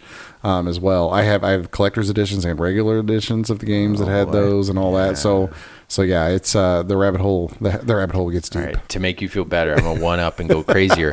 I have all the complete PS3 set of cased non-disc games. Oh boy! So what that means is these are really fun. Yeah, the case came out and it was a case that was sealed, but only thing in it is a code. But because there was only like 7 or 8 of them, and it's a weird subset, and you're with these collectors who get all like, oh my gosh, that's so cool. Yeah, DuckTales had a disc version, and it had also just a download version that had a pin in there with a code. Yeah. Terraria had a download code only, but the code was a cardboard disc with the code on the cardboard disc. Then there's a Russian one with Gran Turismo that was also that way. And then there's one that also has Gran Turismo credits inside of it, and that's it. And there's a 3D demo disc as well that had. Dude, I'm in deep. You guys have no idea. I'm admitting it now to the listeners and hopefully continued future listeners of the Video Game Dads podcast. Hey man, it's a complete set. I would, like Adam said, I would never do another one, but the complete sets I have is the Dreamcast. Yeah. And well, at one time the Virtual Boy, not the Virtual Boy, and the Game Boy Advance. I'm kind of. Well, wait. How many games are in the Game Boy Advance again? I can't remember. Okay, it's near 600, I think. Yeah, so I don't have that many. I have a bunch of loose, but I just kind of ended up keeping. But really, it's just Dreamcast, PS3, really close to Virtual Boy. I have a lot of the games that I have a lot of are the systems that I really like. So that's what it should be about. But the completionist thing, it only was because I was kind of close. You recommend, right, Adam? You recommend it, but you don't. Right? Yeah, I mean it's kind of fun because it's a thing to do. Yeah, it's a thing to do. It's a thing to do. It's a thing to occupy your time to kind of something to go after. Something to say about a complete library of something. Yeah, and it's like having an encyclopedia and then stopping. Those people that remember when they used to sell those encyclopedias and then stop. Imagine having all of them and stopping at like freaking S or something, or you're missing like 4 of them. Drive you crazy. So it is neat to say you have all of something made for a thing. But yeah, it's not something that I would. I mean, typically, what I would recommend to anybody is just that you buy the things that you want to play. Yeah, I think is the best advice. Exactly. But I think a lot of people do that, and then they end up going into getting the completionist too, because that's kind of how I was with the NES. I was just buying all the games I wanted. I said that it would be my NES that I would complete though, and I was actually looking at my GameCube games. I'm like, I think I would like to complete that at some point too. Yeah, you perhaps. do have a lot, and it's just because you're an enthusiast, right? You like that thing. You loved the GameCube because you played so much in college. I'm surprised you actually don't have a complete set of that way before the other stuff, for as much as you like the GameCube. And that's how I'm with the GameCube's PS3. expensive, and it's hard. But again, so my GameCube, I don't know, there's 250, 300-ish games over there, something like that. But there's only 490 games total. I would kill for that number. That's so much. Like the PS3 is stupid. Yeah, so somewhere in that range. But but the problem again that I have with GameCube is I have every game I want for the GameCube. Yeah. Like every game that I actually really want to play, I have, and that's kind of why I stopped. Is because the games I don't have are the cartoony kids games that I don't care about, or the Nickelodeon games, or the SpongeBob, whatever. Yeah. But or sports games, that I know that I'm never going to play. So then it's like, well, do you want to complete it just to complete it, and you want to buy another 150 games of trash, just to say that you've got them all. Yeah, I know, and that's just it. It's like it's just more for you. That's all it is. Yeah. And then when you find out again, the only reason I did is because I was trading with people, and I picked up the sports games for other people, and then I realized, oh, this is easy. Grabbed them. I mean, that's the only reason I probably have that close to complete set. But anyway, that's we let the cat out of the bag with those. If that impresses you, it shouldn't. It's just complete OCD nightmare stuff that keeps us from doing drugs and stuff. But anyway, guys, what else we got? Anything? You've been picking up a nice VHS. Would you like to shout that out? Yeah. So I was on Facebook. What a segue. Let's talk about a VHS. Yeah, so we're VHS guys. Yeah, so we like to talk about old stuff. VHS being one of those things, and I was on Facebook a couple of weeks ago, and somebody, Mr. Wizard Reproductions, who we like, Shane and I have a few of those. We kind of follow him on Instagram and stuff, and he makes you, Mr. Wizard? That's all I think about. Yeah. So anywho, he makes these really cool reproductions and stuff, and so you can check him out if you're interested in that kind of thing. But in any respect, he bought he put an Instagram photo up of this VHS tape, and it was this like NES style looking VHS tape. And it was like all the NES commercials, the NES commercials, anthology or whatever. And I was like, OMG. I got to have. I did not know this was a thing. Yeah. And now that I know this is a thing, I must have this thing. Yeah. And so, but I didn't know where he got it from. I didn't know. So I actually started like scouring like Facebook groups and the internet. And it took me a couple hours actually. And I found like some old posting through, a VHS enthusiast group on Facebook and found, this thing. And then like emailed that guy and he's like, no, I don't have it, but this other guy has it. And then I went through this other thing. So eventually I found the guy that has the tapes. Right. Yeah. So, so I ordered us all, the NES VHS tape of all the commercials. Which 150 hours? I think it's 150 commercials. 150 hours on VHS. Yeah, sorry. That tape would be huge. Yeah. 20 Anywho, basically the coolest thing that's ever been put on magnetic media. Yeah. And so we all have a copy now. So I was really happy about that, and he's a really nice guy. So I told him that I would shout him out. So if you get on Etsy and go to Himalaya Hardware, all one word, that's the name of his shop. And I would suggest that anybody go there. I'm sure if you send them a message through Etsy, you might be able to acquire one of these tapes for yourself. Totally awesome. Yeah. You gotta get it. And, tell them the video game dad sent you. Tell them the video game dad sent you. But like I said, real nice guy, kind of a cool thing that somebody just put together for the fans, and just a real neat thing overall. I'll eventually put it on Facebook with the link as well. But go check that out, because if you're at all think that even sounds remotely interesting, the package in it's packaged up like an NES thing. Even the label and the tape itself looks like an NES thing. It's just cool. Yeah. So. Who you got or Ben? Don't you have somebody a shout out? A little shout out? Oh, no. Well, fuck, tiny hat on. Benjamin, wake up! Sorry. Well, guys, the four of us have got through this. We've pumped out another long episode. Hopefully, the listeners are still with us. I think nothing else for this one, right? This is a show. This is a show, episode 26. Thank you for listening, everybody. We really appreciate all the comments, all the emails, things like that you send us with interactions. It really helps us keep this thing going. Any comments, suggestions, improvements, anything, just let us know. Episode 26 is in the books. Thank you. Thank you. Thanks. Thanks.